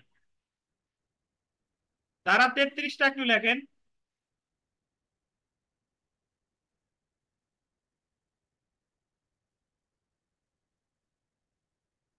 33 ধারায় লেখেন সংশোধনের মূলনীতি সমূহ। সংশোধনের সংশোধনের মূলনীতি সমূহ। সংশোধনের মূলনীতি সমূহ।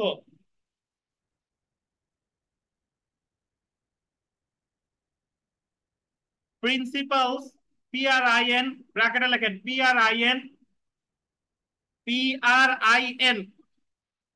CI PLES Principles of OF of Rectification REC rectification তো জানেনি, REC TIFI CATION Principles of Rectification। তাহলে 31-এ বলল দলিল সংশোধন, 32-এ বলল দলিল সংশোধনের পক্ষগণের অভিপ্রায় অনুমান করতে পারে, 33-এ বলল দলিল সংশোধনের মূলনীতি সমূহ, 34-এ বলল দলিল সংশোধন করার পরে আদালত কার্য সম্পাদন করার আদেশ দিতে পারে। তাহলে আমরা একটু বিগত বছরের প্রশ্নে চলে আসি। দেখেন যে দলিল সংশোধনের মামলা কত বছরের মধ্যে দায়ের করতে হয়? কত বছর? 3 বছর। তারপরটা দেখেন 2 নাম্বার, সুনির্দিষ্ট প্রতিকার আইনের কোন ধারার বিধান মতে দলিল সংশোধন করা যায়? কোন ধারা? 31। 3 নাম্বার দেখেন দলিল সংশোধনের বিষয় সুনির্দিষ্ট প্রতিকার আইনের কোন ধারায় উল্লেখ আছে? 31 ধারা। তারপরে দেখেন 4 নাম্বার, যে একটি দলিল সংশোধিত হতে পারে শুধুমাত্র কি আদালত দ্বারা, পক্ষগণ দ্বারা না। কে দ্বারা? মানে পক্ষগণ তো মামলা করবে বা সংশোধনের আদেশ দিবে কে? আদালত। সেলফ প্র্যাকটিসে যদি আমরা চলে আসি, মোটামুটি যা আছে সব পারবেন। তো এটা যদি একটু দেখেন যে 5 নাম্বার প্রশ্নটা, যে আদালত দলিল সংশোধনের আদেশ দিতে পারে দলিলের পক্ষসমূহের অভিপ্রায় নির্ধারণ করতে, তৃতীয় পক্ষের অধিকার বাস্তবায়ন করতে, যে কোনো ব্যক্তির অভিপ্রায় নির্ধারণ করতে, উপরে সবগুলো কোনটা হবে? দলিলের পক্ষসমূহের অভিপ্রায় নির্ধারণ করতে। 7 নাম্বার প্রশ্নটা দেখেন, 7 নাম্বার, যে সুনির্দিষ্ট প্রতিকার আইনের 31 ধারায় ভুল বলতে বোঝানো হয়েছে কি ভুল? আপনার পারস্পরিক ভুল, মিউচুয়াল মিস্টেক, দলিল প্রস্তুত করতে ভুল, আর দ্বিপক্ষীয় ভুল বা বাইলেটারাল মিস্টেক, সবগুলাই বোঝানো হয়েছে। 8 নাম্বারটা দেখেন, দলিল সংশোধনের আদেশ কোন তৃতীয় পক্ষের অধিকার ক্ষুণ্ণ করবে না যদি অধিকারটি অর্জন করা হয় কিসের বিনিময়ে? সৎ বিশ্বাসে গুড ফেইথ, আর একটা আছে কি মূল্যের বিনিময়ে। 13 নাম্বার প্রশ্নটা দেখেন, 13 নাম্বার, যে চুক্তি সুনির্দিষ্ট প্রতিকার আইনের কত ধারায় চুক্তির পক্ষসমূহের অভিপ্রায় সম্পর্কে অনুমান বিষয়ে আলোচনা করছে? পক্ষসমূহের অভিপ্রায় কত? 32। আর 14 নাম্বার দেখেন, আদালত সংশোধিত দলিল সুনির্দিষ্ট বলবৎকরণের আদেশ দিতে পারে সুনির্দিষ্ট প্রতিকার আইনের কত ধারায়? 34 ধারায়। যে দলিলটা সংশোধন করা হলো সেটা আবার সুনির্দিষ্ট বলবৎকরণের আদেশ দিতে পারে কত ধারায়? 34 ধারায়। তো আমরা চুক্তি রদ করলাম, দলিল সংশোধন করলাম, নামাজের বিরতি, নামাজ শেষে আমরা দলিল বাতিল শুরু করব, দলিল বাতিল।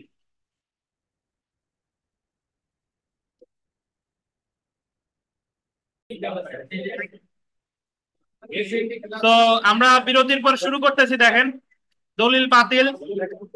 দলিল বাতিল, ক্যান্সেলেশন অফ ইনস্ট্রুমেন্ট ধারা 39 থেকে 41। ক্যান্সেলেশন অফ ইনস্ট্রুমেন্ট ধারা 39 থেকে 41।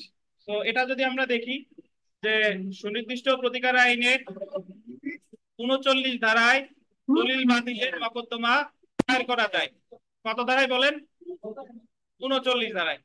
আচ্ছা, যখন দলিল বাতিলের আদেশ দেওয়া যায়, এটা যদি আমরা একটু পড়ি। আচ্ছা, এটার আগে আমরা একটু বলে নিই যে দলিল বাতিলের মামলা এখন আসলে কখন করার দরকার হয়। আমরা একটু আগে পড়লাম যে যদি কোনো দলিল বাতিলযোগ্য, লিখিত এবং বাতিলযোগ্য হয়, তাহলে আমরা রদের মামলা করতাম, মনে আছে কিনা? আর দলিল বাতিল হচ্ছে যদি বাতিল বা বাতিলযোগ্য হয়। যদি কোনো দলিল বাতিল বা বাতিলযোগ্য হয়, তাহলে সেই ক্ষেত্রে দলিল বাতিলের মামলা করা যায়। বাতিল বা বাতিলযোগ্য কিভাবে? যদি এইভাবে চিন্তা করেন যে সমীরণ সাহেব একটা বাড়িতে আছে, ওই বাড়িটার মালিক উনি, সত্ত্বের অধিকারী উনি, কিন্তু ওনার যে প্রতিবেশী, সে একটা দলিল কিছুদিন পরে দেখালো। দেখানোর পর দেখাচ্ছে যে সমীরণ সাহেবের কাছে যে দাবি করতেছে যে এই বাড়ির মালিক হলাম, প্রতিবেশী দাবি করতেছে এলো বাড়ির মালিক হলাম আমি, আপনার বাবা দেখেন এই এই বাড়ি আমার নামে আমার কাছে বিক্রি করছে, এই বাড়ি আমার কাছে বিক্রি করছে। তাহলে ওই দলিলের দাতা হচ্ছে সমীরণ সাহেবের জাল দলিল। যেটা সমীরণ সাহেব জানে যে এরকম কোনো বিক্রি উনার বাবা করেন নাই, তাহলে প্রতিবেশী যে দলিলটা দেখায় সেটা হলো মিথ্যা, ভুয়া বা জাল। মিথ্যা, ভুয়া বা জাল। এবং ওই জাল দলিলের যে পক্ষ, এক পক্ষ হচ্ছে সমীরণ সাহেবের বাবা, আর এক পক্ষ হচ্ছে সলিমুল্লাহ। সলিমুল্লাহ দেখাইছে যে এই বাড়ির মালিক আমি। এখন এরকম যেহেতু কোনো দলিলই হয় নাই, তো রদের প্রশ্ন তো ওঠেই না। তাহলে আমার এই জায়গা করতে হবে কি মামলা? দলিল বাতিলের। দলিল বাতিলের। এখন একটা কথা শুনেন, সেটা হচ্ছে যে সলিমুল্লাহ সমীরণ সাহেবের এই জাল দলিল দেখানোর পরেও সমীরণ সাহেব যদি নিশ্চুপ থাকে, উনি যদি কিছু না করে, ওর জাল দলিল ইচ্ছা মতো করুক, উনি জানার পরেও আমরা জানি যে কোনো দেওয়ানি মামলা করার একটা নির্দিষ্ট তামাদি মেয়াদ আছে। সমীরণ সাহেব জাল দলিল দেখার পরেও উনি যদি ওই জাল দলিল বাতিলের কোনো পদক্ষেপ না নিয়ে 3 বছর পর্যন্ত চুপচাপ থাকে, তাহলে ওই দলিলের বিষয়বস্তু কি হয়ে যাবে? সত্যি হয়ে যাবে, ভ্যালিড হয়ে যাবে। বুঝেন কিনা? বুঝতে পারছেন? তাহলে যদিও জাল দলিল, আমি দেখে চুপ করে থাকলে হবে না, আমাকে কি করতে হবে?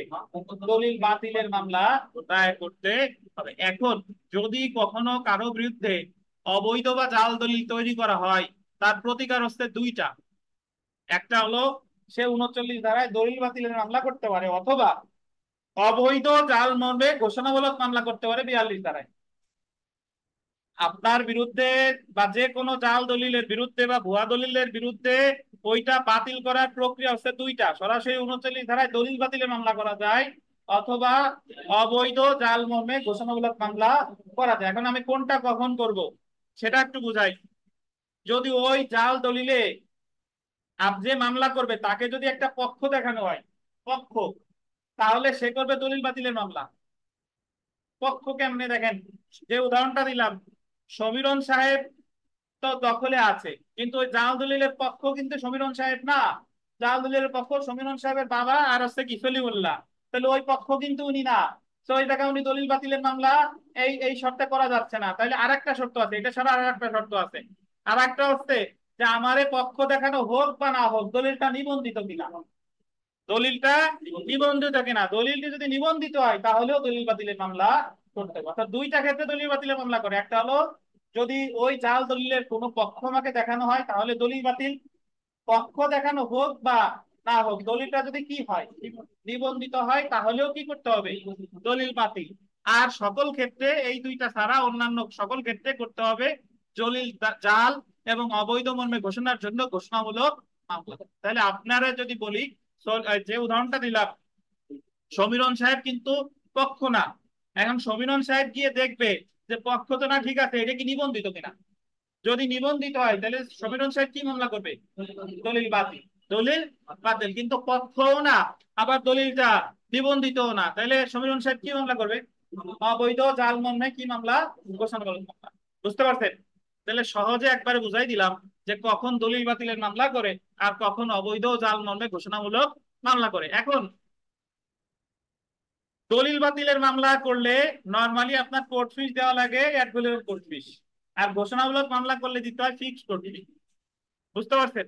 তাহলে যে জায়গায় আমার ফিক্সড কোর্ট ফি দেওয়ার দরকার আছে, 300 টাকা দিলেই তোমার মামলা হয়ে যাচ্ছে, তাহলে ঘোষণামূলক মামলা করা যায়, যদি দলিল বাতিলে মামলা করা যায় যদি পক্ষ না দেখ, যদি পক্ষ দেখায় তাহলে, অথবা দলিলটি যদি নিবন্ধিত হয়। আর একটা কথা, সেটা হচ্ছে যে দলিল বাতিলের মামলা যদি করি, ধরেন দলিলটা নিবন্ধিত। নিবন্ধিত মানে কি? তার মানে রেজিস্ট্রি অফিসে ওই জায়গায় ওনার বালাম বইতে দলিলের যাবতীয় তথ্যাবলী আছে। আমি যখন দলিল বাতিলের মামলা করব, সমীরণ সাহেব যখন দলিল বাতিলের মামলা করবে এবং ডিক্রিটা যখন সমীরণ সাহেবই পেলেন যে দলিলটা বাতিল ঘোষণা করা হলো, তখন এই ডিক্রির কপিটা চলে যাবে নিবন্ধন অফিসে। ওখানে যে কর্মকর্তা আছে সে জাল দলিলের যাবতীয় তথ্যাবলী আছে সে কি করে ফেলবে? মুছে ফেলবে। মুছে ফেলবে। কিন্তু ঘোষণামূলক মামলার ক্ষেত্রে এরকম কপি কিন্তু রেজিস্ট্রি অফিসে যায় না। এই কারণে যদি দলিলটি নিবন্ধিত হয় অবশ্যই কি মামলা করতে হবে? দলিল বাতিলের মামলা, দলিল বাতিলের। আর নিবন্ধিত না হলেও দলিল বাতিলের মামলা করা যায় কখন? যদি দলিলটায় কি দেখানো হয়? আপনাকে একটা পক্ষ দেখানো হয়। এবার পড়া শুরু করি, দেখেন। যাই 39 42 করতে পারা যায়, সেটা একটু পরে আসতেছি। 39 42 মানে নর্মালি আপনি ঘোষণামূলক করছেন, করার সাথে সাথে আনুষঙ্গিক প্রতিকার হিসেবে আপনি দলিল বাতিলও চাইতে পারেন। আচ্ছা দেখেন, যখন দলিল বাতিলের আদেশ দেওয়া যায়, ধারা 39, নিম্নলিখিত দুইটা ক্ষেত্রে আদালত দলিল বাতিলের মকদ্দমায় দলিল বাতিলের আদেশ মঞ্জুর করতে পারে। কোন লিখিত দলিল আন্ডারলাইন বাতিল বা বাতিলযোগ্য হলে, বাতিলের ইংরেজি কি বলছে? ভয়েড। আর বাতিলযোগ্য কি? ভয়েড। যদি বাদীর আন্ডারলাইন করেন যুক্তিসঙ্গত আশঙ্কা থাকে যে এরূপ দলিল যদি আন্ডারলাইন করেন অনিষ্পন্ন অবস্থায় ছেড়ে দেওয়া হয় তাহলে তার গুরুতর ক্ষতির কারণ হতে পারে। যদি অনিষ্পন্ন অবস্থায় ছেড়ে দেওয়া হয় তাহলে কিসের কারণ হবে? গুরুতর ক্ষতি। That the plaintiff has reasonable apprehension that that instrument if left outstanding may cause him serious injury. আচ্ছা, উদাহরণ দেখেন যে আহ খকে জমি প্রদান করে, মানে করিম জমি দিছে খবির রে। খবির জমিটি গয়ের নামে উইল করে মারা যায়। করিম জমি দিছিল কারে? খবির রে। খবির আবার ওই জমিটা কারে দিল? গণেশ রে দিছে, গণেশ। গণেশের নামে উইল করে মারা যায়। উইল আর দানের মধ্যে পার্থক্য হলো, দান করলে আমি যদি কোনো সম্পত্তি দান করি, যারে দান করলাম সাথে সাথে দানটা কার্যকর হয়েছে। আর উইলটা কার্যকর হয় যে উইল করলো মারা যাওয়ার পরে। তাহলে এই জায়গা ছবির উইল করতে কার নামে? গণেশের নামে। এবং মারা গেল, মারা যাওয়ার সাথে সাথে তাইলে গণেশ ওই জমি কি হয়ে গেল? মালিক হয়ে গেল। বাট যে ওই যে উইল করলো সে আবার ওই জমিটা পেয়েছিল কার কাছ থেকে? কর কাছ থেকে, করিমের কাছ থেকে ধরেন। আচ্ছা, এরপরে ঘনশ্যাম জমির দখল গ্রহণ করে এবং এই মর্মে আন্ডারলাইন করেন একটি জাল দলিল বা ফলস ডকুমেন্ট পেশ করে যে তার পক্ষে জিম্মাদার হিসেবে হকে উক্ত জমি হস্তান্তর করা হয়েছিল। প্রথম যে ঘটনাটা, করিম দিছে জমি কারে? কবির রে। কবির আবার তার জমিটা উইল করে দিছে কারে? গণেশ রে। তাহলে গণেশ এই জায়গা হলো আসল, বর্তমান মালিক হলো কে? গণেশ। কিন্তু ঘনশ্যাম একজন ব্যক্তি, সে আইসা হঠাৎ করে একটা জাল দলিল বানায় বলতেছে যে এই জমিটা প্রকৃতপক্ষে মালিক হলাম আমি। ঘনশ্যাম বলতেছে মালিক হলো সে। মালিক হলো সে, কারণ করিম এই জমিটা দিছিল আমারে দেওয়ার জন্য, কিন্তু দিয়ে গেছিল কারে? খবির রে। এই যে দেখেন যে জমির দখল গ্রহণ করে এই মর্মে একটি জাল দলিল পেশ করে যে তার পক্ষে জিম্মাদার, জিম্মাদার মানে কি? রাখছে কেউ হিসাবে খকে উক্ত জমি হস্তান্তর করেছিল, মানে খরে দিতে, বাট আলটিমেট ওনার হলো ঘনশ্যাম। ঘনশ্যাম এটা দাবি করতেছে এবং এটা হচ্ছে কি দলিল? জাল দলিল। তাহলে গণেশ এই জাল দলিল বাতিলের জন্য আদালতে মকদ্দমা দায়ের করতে পারে। এ জায়গায় সংক্ষুব্ধ কে? গণেশ। তো সে সে মামলা করবে দলিল বাতিলের মামলা কার বিরুদ্ধে? ঘনশ্যামের বিরুদ্ধে। তো আপনি যদি এই উদাহরণ না দিয়ে আপনি যদি চান আরো সহজ উদাহরণ লিখিত পরীক্ষার সময় দিতে পারেন, যে আপনার বিরুদ্ধে যদি কেউ জাল দলিল দেখায় যে একজন ব্যক্তি বেঁচে আছে, বেঁচে থাকা অবস্থায় কোনো সম্পত্তির দখলে আছে, প্রতিবেশী হঠাৎ করে দেখালো যে জায়গায় একটা জাল দলিল দেখালো, ধরেন জাল দলিলে দেখালো ধরেন মাহবুব সাহেব একটা জমি দখলে আছে। এখন মাহবুব সাহেবের প্রতিবেশী দেখালো যে এই মাহবুব সাহেব, এই যে দেখেন আপনি গত বছর এই জমি আমার কাছে বিক্রি করছিলেন 10 লক্ষ টাকায়, কিন্তু প্রকৃতপক্ষে মাহবুব সাহেব এরকম করে বিক্রি করে নাই, তাহলে মাহবুব সাহেবের ওই দলিলটা নিবন্ধিত না, জাল দলিলটা নিবন্ধিত না, তাহলে মাহবুব সাহেব কি মামলা করবে বলে? ওই জায়গায় পক্ষ দেখাইছে মাহবুব সাহেব রে, ওই জায়গায় পক্ষকে। অবৈধ জাল আচ্ছা, মর্মে ঘোষণামূলক মামলা করবে স্যার। ধরেন মাহবুব, ওই জায়গা তো দেখাইছে যে মাহবুব সাহেবই বিক্রি করছে, কার কাছে বিক্রি করছে? মাহবুব সাহেবই বিক্রি করছে। যদি পক্ষ দেখানো হয় তাহলে অবশ্যই কি মামলা করতে হবে? দলিল বাতিলের মামলা করে। আপনি ইচ্ছা করলে ঘোষণামূলক করতে পারেন, বাট ঘোষণামূলক করলে সেই জায়গায় আনুষঙ্গিক প্রতিকার হিসেবে আবার চাইতে হবে কি?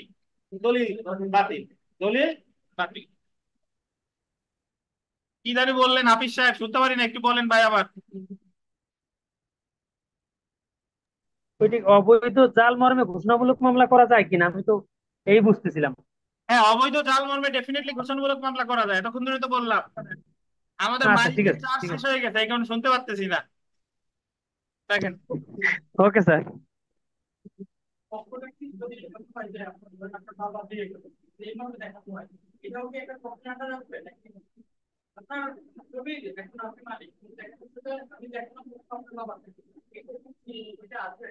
এক্ষেত্রে তো বাবা এক পক্ষ আছে, জাল দলিল তৈরি করতে সে এক পক্ষ। হ্যাঁ, সে মারা গেছে। সেক্ষেত্রে তো আমার, যদি আমি এরকম জাল দলিলের এক পক্ষ আমার বাবা আর এক পক্ষ হলো আর একজন, তাহলে তো আমার দলিল বাতিলের মামলা করা লাগতেছে না, বাট আবার দেখতে হবে যে নিবন্ধিত কিনা। যদি নিবন্ধিত হয় তাহলে আবার কি? দলিল বাতিল। কিন্তু যদি দেখে এটা নিবন্ধিত না, তাহলে আমার শুধু ঘোষণামূলক মামলা করলেই হচ্ছে। কিন্তু হ্যাঁ, আর সরাসরি যদি আমার এক পক্ষ দেখানো হয় তাহলে ওটা নিবন্ধিত না হলেও সমস্যা নাই, আমি দলিল বাতিলের মামলাই করতে হবে। আচ্ছা, আমরা চলে এসে দেখে মিতা বোধহয় বুঝেন নাই কিছুই, মাথার উপর দিয়ে গেছে নাকি সব?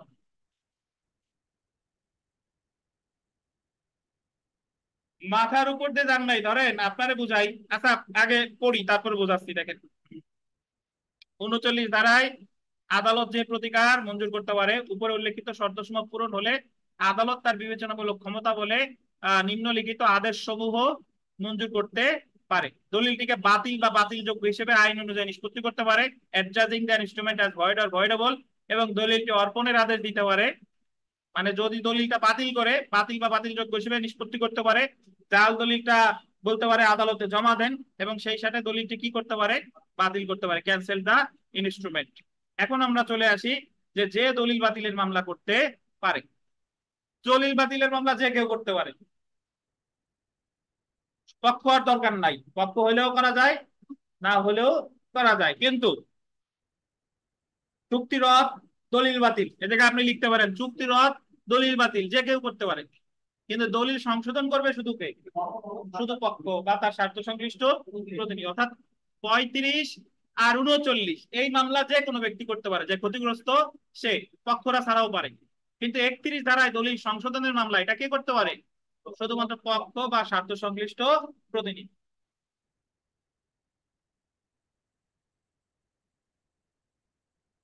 আমরা চলে আসি, দেখেন যে যে দলিল বাতিলের মামলা দায়ের করতে পারে। 39 ধারায় দলিল বাতিলের প্রতিকার শুধুমাত্র, আন্ডারলাইন করবেন, পক্ষ সময়ের মধ্যে সীমাবদ্ধ না। অর্থাৎ একমাত্র দলিলের পক্ষরা যে দলিল বাতিলের মামলা করতে পারবে তা না, বরং যে কোনো ব্যক্তি যার বিরুদ্ধে দলিলটি বাতিল বা বাতিলযোগ্য, বা যে ব্যক্তি যে ব্যক্তি উক্ত বাতিল বা বাতিলযোগ্য দলিলের কারণে ক্ষতিগ্রস্ত হতে পারে, সে দলিলটি বাতিলের জন্য 39 ধারায় মকদ্দমা দায়ের করতে পারে। 39 ধারায় নিম্নলিখিত ব্যক্তিগণ দলিল বাতিলের মামলা করতে পারে: দলিলের পক্ষ, আর যে কোনো ব্যক্তি যার বিরুদ্ধে দলিলটি বাতিল বা বাতিলযোগ্য, বা যে ব্যক্তি বাতিল বা বাতিলযোগ্য দলিলের কারণে কি হয়েছে? ক্ষতিগ্রস্ত হতে পারে। দেখেন যে দলিল বাতিলের মামলায় বাদীকে উক্ত দলিলের পক্ষ হওয়ার প্রয়োজন নাই, বরং সে যদি প্রমাণ করতে পারে যে বাতিল বা বাতিলযোগ্য দলিলটির কারণে সে মারাত্মকভাবে ক্ষতিগ্রস্ত হবে, তাহলে সে মামলা দায়েরের অধিকারী। আন্ডারলাইন করবেন, মন্দিরের জমি ক্ষমতা বহির্ভূতভাবে বিক্রয় বাতিল ঘোষণা করার জন্য সেবায়েত মামলা দায়ের করতে পারে। যদি সেবায়েত কাকে বলে? মন্দির যে দেখাশোনা করে তাকে বলে কি? সেবায়েত। আর ওয়াকফকৃত সম্পত্তি মুসলিম আইন অনুযায়ী যে দেখাশোনা করে তাকে বলে মুতাওয়াল্লি। মুতাওয়াল্লি। এখন যদি কোনো ব্যক্তি ওয়াকফকৃত সম্পত্তি অবৈধভাবে বিক্রি করতে চায় বা মন্দির বিক্রি করতে চায়, তাহলে যে সেবায়েত সে তো ওই দলিলের কোনো পক্ষ না, তবুও সে দলিল বাতিলের মামলা করতে পারে। আচ্ছা, আমরা একটু তামাদিতে চলে আসি। দেখেন, সুনির্দিষ্ট প্রতিকার আইনের ৩৯ ধারায় দলিল বাতিল বা দলিল রদ, এটাকে রদটুকু কেটে দেন। আর দলিল বাতিল বা দলিল রদ কেটে দিয়ে লেখেন চুক্তি বাতিল। এটা হলো বাতিল বংশ।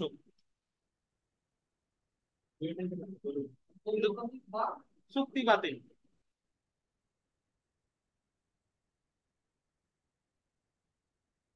এটা হচ্ছে বাতিল বংশ। দেখেন, তাহলে দলিল বাতিল বা দলিল চুক্তি বাতিল এর মামলা দায়েরের তামাদি মেয়াদ কত বছর? 3 বছর। 91 অনুচ্ছেদ দেখেন। আর সুনির্দিষ্ট প্রতিকার আইনের 42 ধারায় দলিল জাল বলে ঘোষণার জন্য মামলা দায়েরের তামাদি মেয়াদ কত বছর?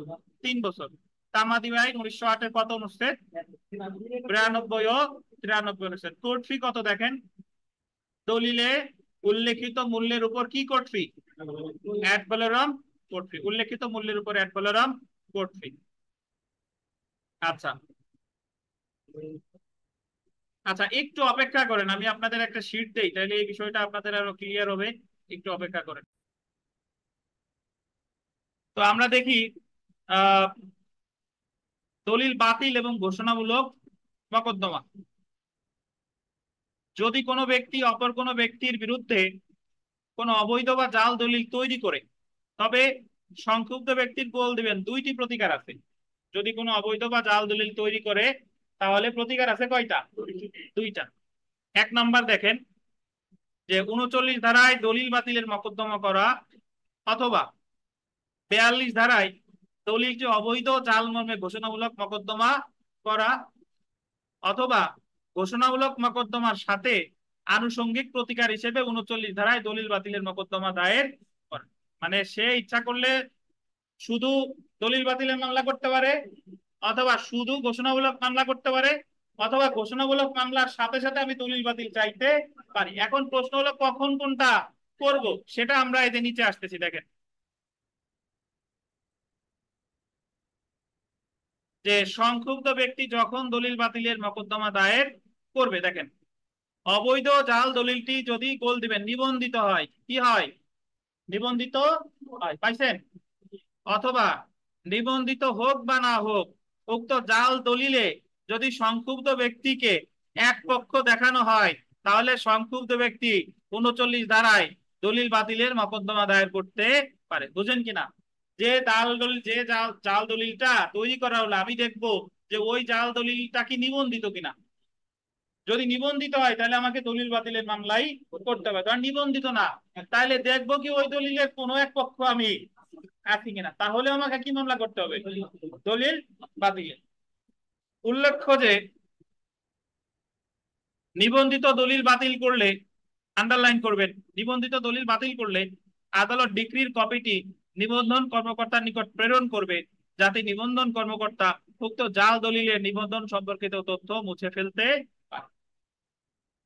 এখন আপনার কাছে, যে আমি যদি জাল দলিলটা নিবন্ধিত হয়, মানে রেজিস্ট্রি হয়েছে, তাহলে ডেফিনেটলি আমার দলিল বাতিলেই মামলা করতে হবে। কারণ দলিল বাতিলের মামলা করার পরে যখন আমি ডিক্রি পাবো, এই ডিক্রির কপি আবার যাবে কোথায়? রেজিস্ট্রি অফিসে। সেখানে যে বালাম বই আছে, সেই জায়গা থেকে ওই জাল দলিলের তথ্যাদি সে কি করবে? মুছে ফেলবে। কিন্তু যদি শুধু ঘোষণামূলক মামলা করতাম, তাহলে কিন্তু ডিক্রির কপি নিবন্ধন অফিসে যাবে না। আচ্ছা, এবার দেখেন যে সংক্ষুব্ধ ব্যক্তি যখন অবৈধ জাল মর্মে ঘোষণামূলক মামলা দায়ের করবে, উপরোক্ত ক্ষেত্র ছাড়া অন্যান্য সকল ক্ষেত্রে সংক্ষুব্ধ ব্যক্তি দলিলটি অবৈধ জাল মর্মে ঘোষণার জন্য ঘোষণামূলক মোকদ্দমা দায়ের করবে। অর্থাৎ আন্ডারলাইন করেন, যদি জাল দলিলটি নিবন্ধিত না হয় এবং জাল দলিলে যদি সংক্ষুব্ধ ব্যক্তিকে কোনো পক্ষ দেখানো না হয়, মানে নিবন্ধিত না, আবার আমারে কোনো পক্ষ দেখায় নেই। ধরেন ওই যে যে উদাহরণটা দিলাম, যে সমীরন সাহেবের সমীরণ সাহেবের বিরুদ্ধে যে জাল দলিলটা তৈরি করছে ওই জায়গায় এক পক্ষ দেখা হয়েছে ওনার বাবারে আর এক পক্ষ প্রতিবেশী, তাহলে ওনার পক্ষ দেখায় না, আবার ওটা নিবন্ধিত না, তাহলে সমীরণ সাহেবের এখন আর দলিল বাতিলের মামলা করার দরকার নাই, উনি কি করলেই হবে, শুধু ঘোষণামূলক মামলা করলেই।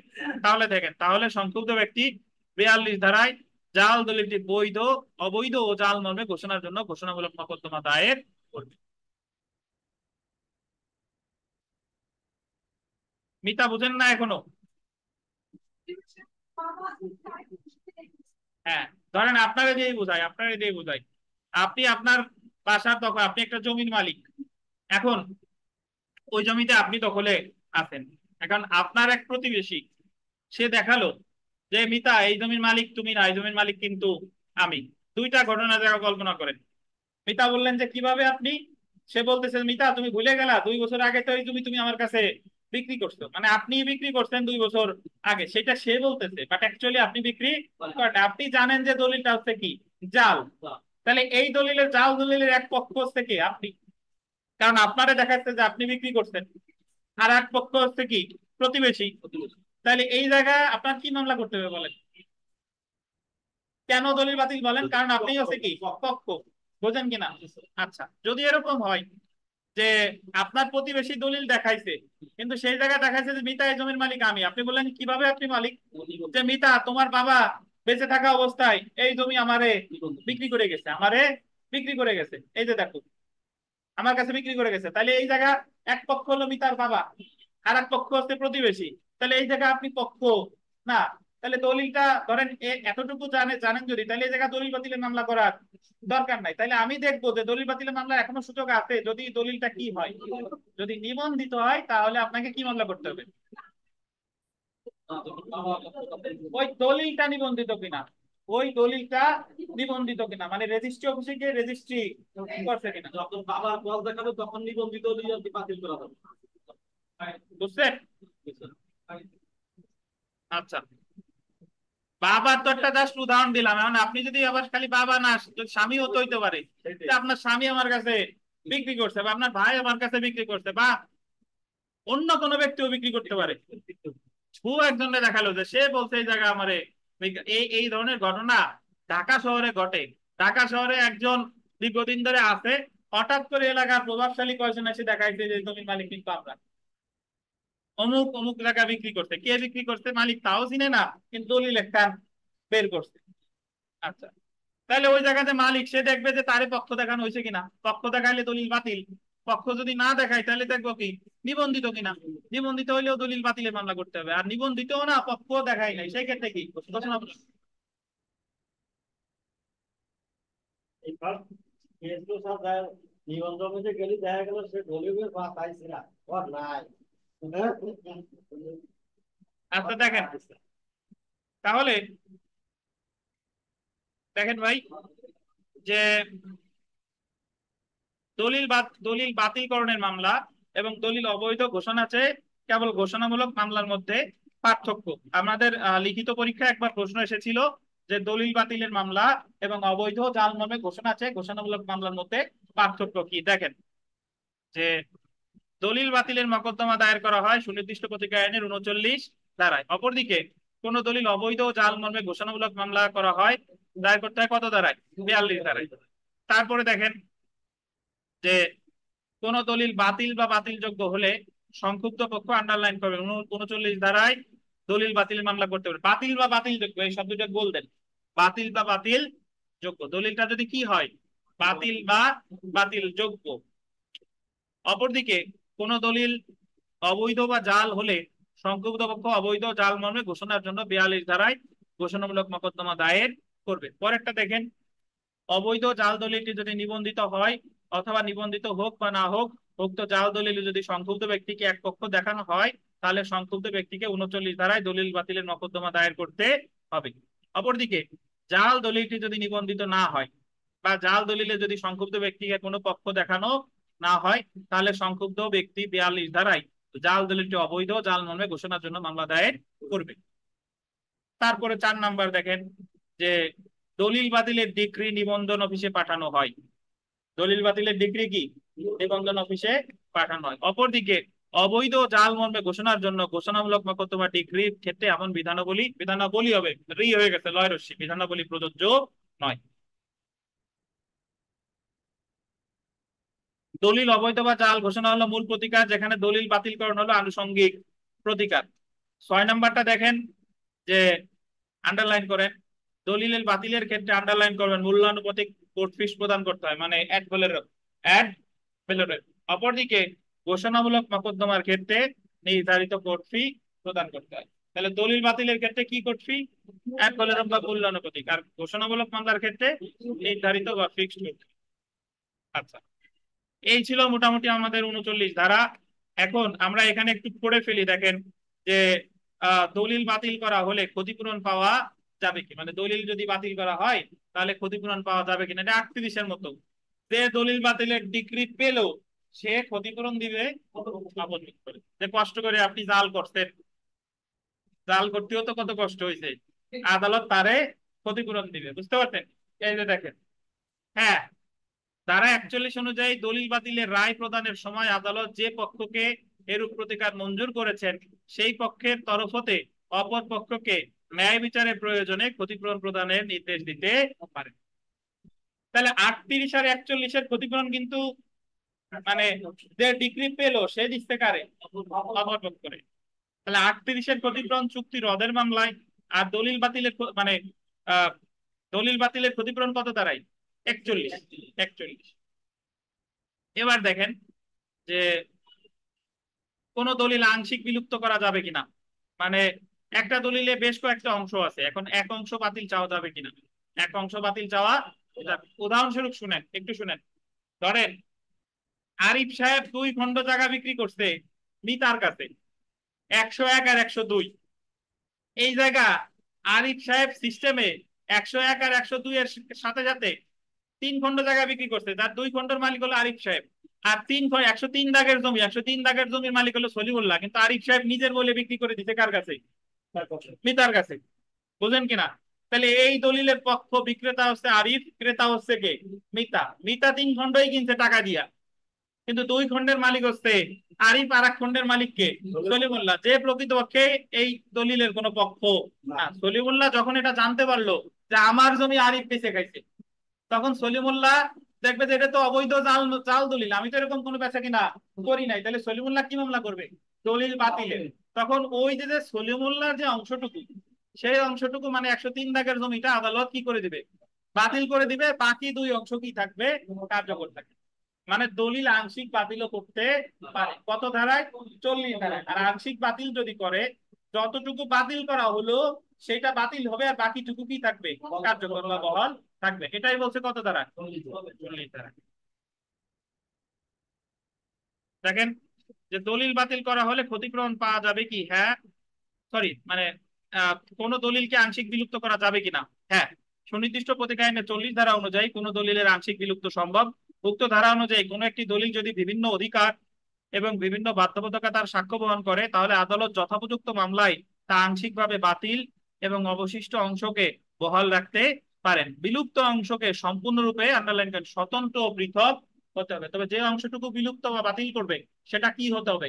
স্বতন্ত্র বা পৃথক। তাহলে আমার মনে রাখতে হবে যে দলিল আংশিক বাতিল আছে কত ধারায়? 40 ধারায়। যদি আংশিক বাতিল করা হয়, যতটুকু বাতিল করে নাই সেই অংশটুকু কি হবে? বহাল আছে। সে অংশটুকু বহাল আছে বলে গণ্য হবে। দলিল বাতিলের ক্ষতিপূরণ আছে কত ধারায়? 41 ধারায়। যে দলিল বাতিলের ডিগ্রি পায় সে ক্ষতিপূরণ দিবে অপর পক্ষে। আর মূল দলিল বাতিলের মামলা করা হয় কত ধারায়? 39 ধারায়। এবার আমরা আইন পাঠে চলে আসি। দেখেন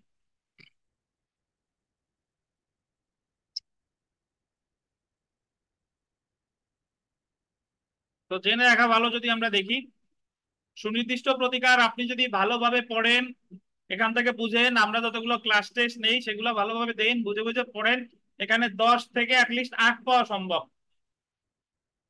10-এর কথা আমি বলি না, কিন্তু আপনি পড়লে 10 থেকে কত পাওয়া সম্ভব? 8 পাওয়া। এবং যারা যারা এখানে শেষ পর্যন্ত লেগে থাকবেন, শেষে আমরা প্রচুর পরীক্ষা দিই, মডেল টেস্ট দিই, এই দিই, পরীক্ষা দিতে দিতে একসময় হয়রান হয়ে যাবেন। তো পরীক্ষা দেওয়ার পরে দিতে দিতে একসময় পরীক্ষার হলে গিয়ে দেখবেন যে আমরা কোচিং এর প্রশ্নে পরীক্ষা দিচ্ছি, মানে সহজই মনে হবে যারা রেগুলার আসবেন তাদের ক্ষেত্রে। কিন্তু আমাদের ওই শিবেন স্যারের কাছে পড়তাম, উনি বলতো যে তোরা আমার সাথে কুলুক বক্কা ফলাফালি খেলিস, যে একদিন আসে 10 দিন আসে না, তাদের জন্য এটা আবার প্রযোজ্য না।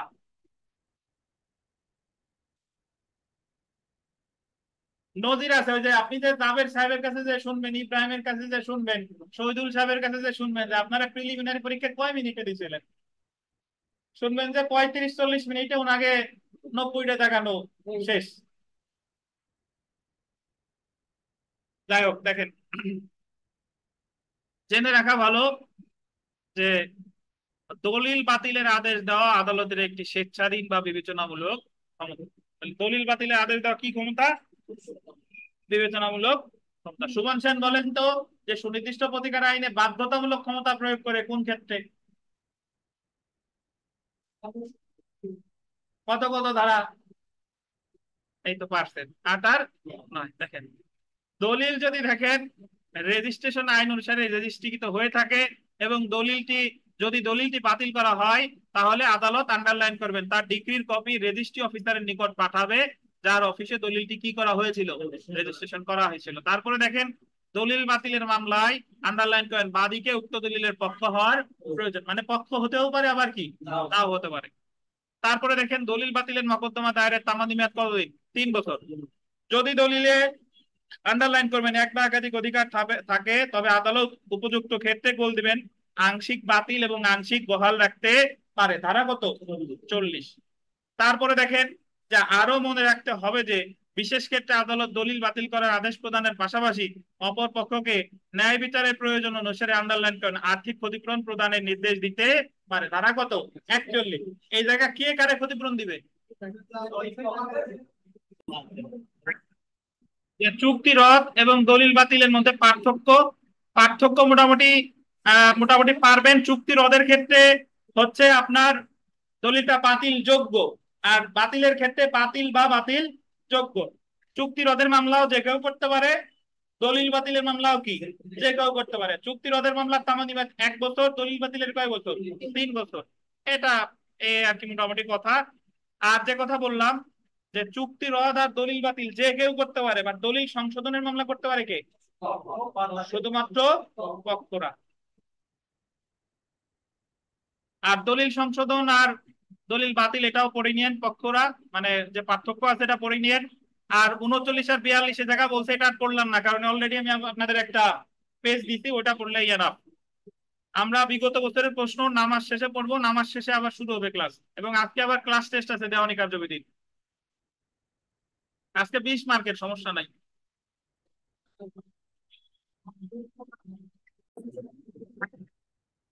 আমরা বিরতির পর ক্লাস শুরু করি। তো বিগত বছরের প্রশ্ন যদি আমরা দেখি, যে দলিল বাতিল বা বাতিল যোগ্য বিষয়টি অবগত হওয়ার কত বছরের মধ্যে ক্ষতিগ্রস্ত পক্ষকে মামলা দায়ের করতে হয়? কত বছর? 3 বছর। আর সুনির্দিষ্ট প্রতিকার আইনের কোন ধারায় দলিল বাতিলের বিধান উল্লেখ আছে? কত ধারায়? 39 ধারায়।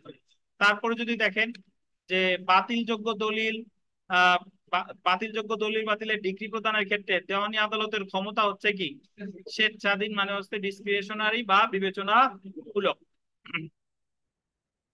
4 নাম্বার প্রশ্নটা দেখেন, যে আদালতের ডিক্রির কপি সংশ্লিষ্ট নিবন্ধন কর্মকর্তার কাছে প্রেরণ করতে হয় একটি কিসের ক্ষেত্রে?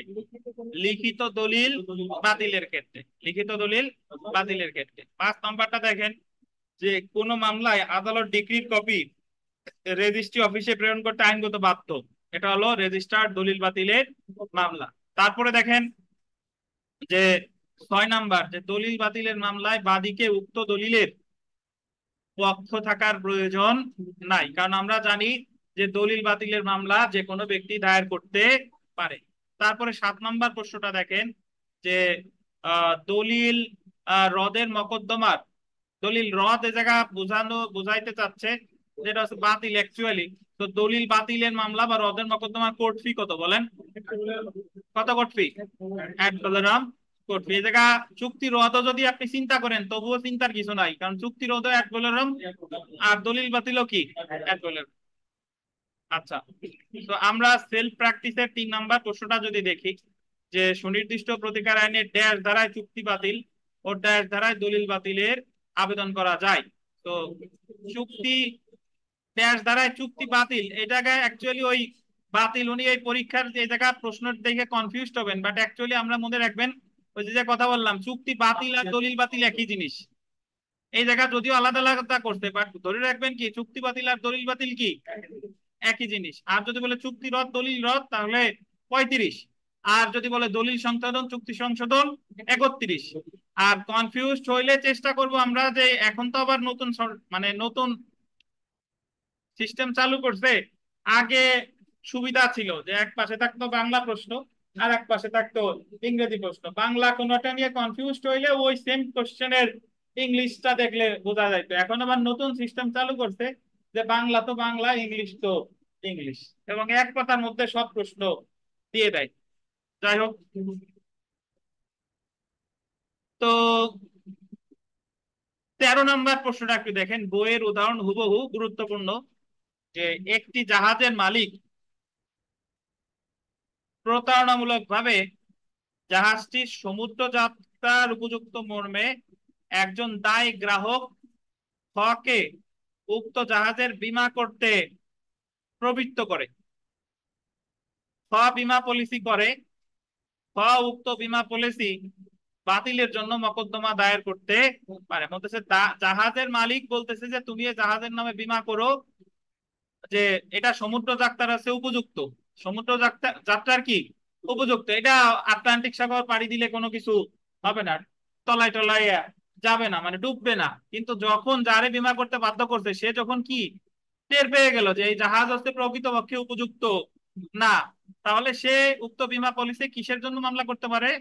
বাতিলের জন্য মকদ্দমা দায়ের করতে পারে। এখন এই জায়গায় প্রতারণামূলক ভাবে জাহাজটি সমুদ্র যাত্রার উপযুক্ত মর্মে একজন প্রবৃত্ত করে, প্রবৃত্ত করে মানে বুঝাইছে কি তারে প্ররোচনা করে বুঝাইছে যে এটা সমুদ্র যাত্রার যাত্রার উপযুক্ত, তো তুমি এটা বীমা করো। বাট সে যখন জানতে পারলো যে জাহাজটা সমুদ্র যাত্রার উপযুক্ত না, তাহলে সে কিসের মামলা করবে? দলিল বাতিলের উদাহরণ দেওয়া হয়েছে। আচ্ছা, আর মোটামুটি এ জায়গা যা যা আছে পারবেন। কোনোটা নিয়ে যদি সমস্যা হয় তাহলে প্রশ্ন করবেন অবশ্যই।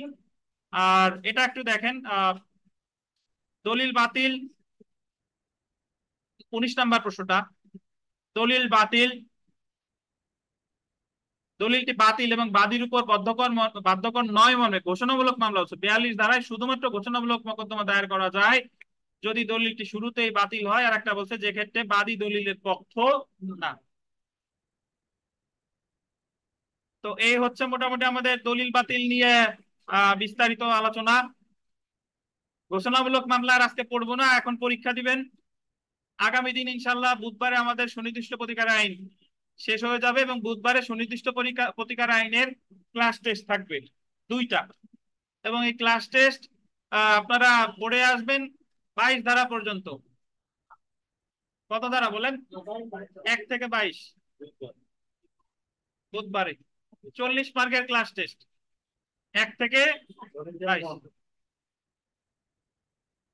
আর কালকে কিন্তু মডেল টেস্ট আছে, কারো প্রস্তুতি থাক বা না থাক চেষ্টা করবেন আসার। 5:30 পরীক্ষা, 5:30 শুরু হবে ইনশাল্লাহ। দেওয়ানি কার্যবিধির 100 মার্কের। আর অনলাইনে যারা আছেন আপনাদের এখন ওই প্রশ্ন দিয়ে দিচ্ছি, পরীক্ষা শুরু হলে প্রশ্ন পেয়ে যাবেন। প্রশ্ন অনলাইনে অনেকে আপনারা ক্লাস করেন কিন্তু পরীক্ষা সবাই দেন না, সবার নাম্বার কিন্তু পাই না। তো ফৌজদারি তো শনিবারে, ফৌজদারি ও শনিবারে। ফৌজদারি সিলেবাস কি বলেন? 404 থেকে সবটুকু 565 পর্যন্ত 40 মার্কেট।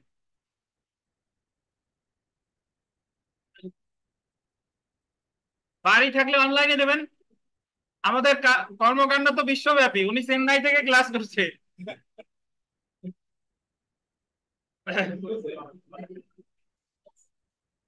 ওই আমি একদিন আপনার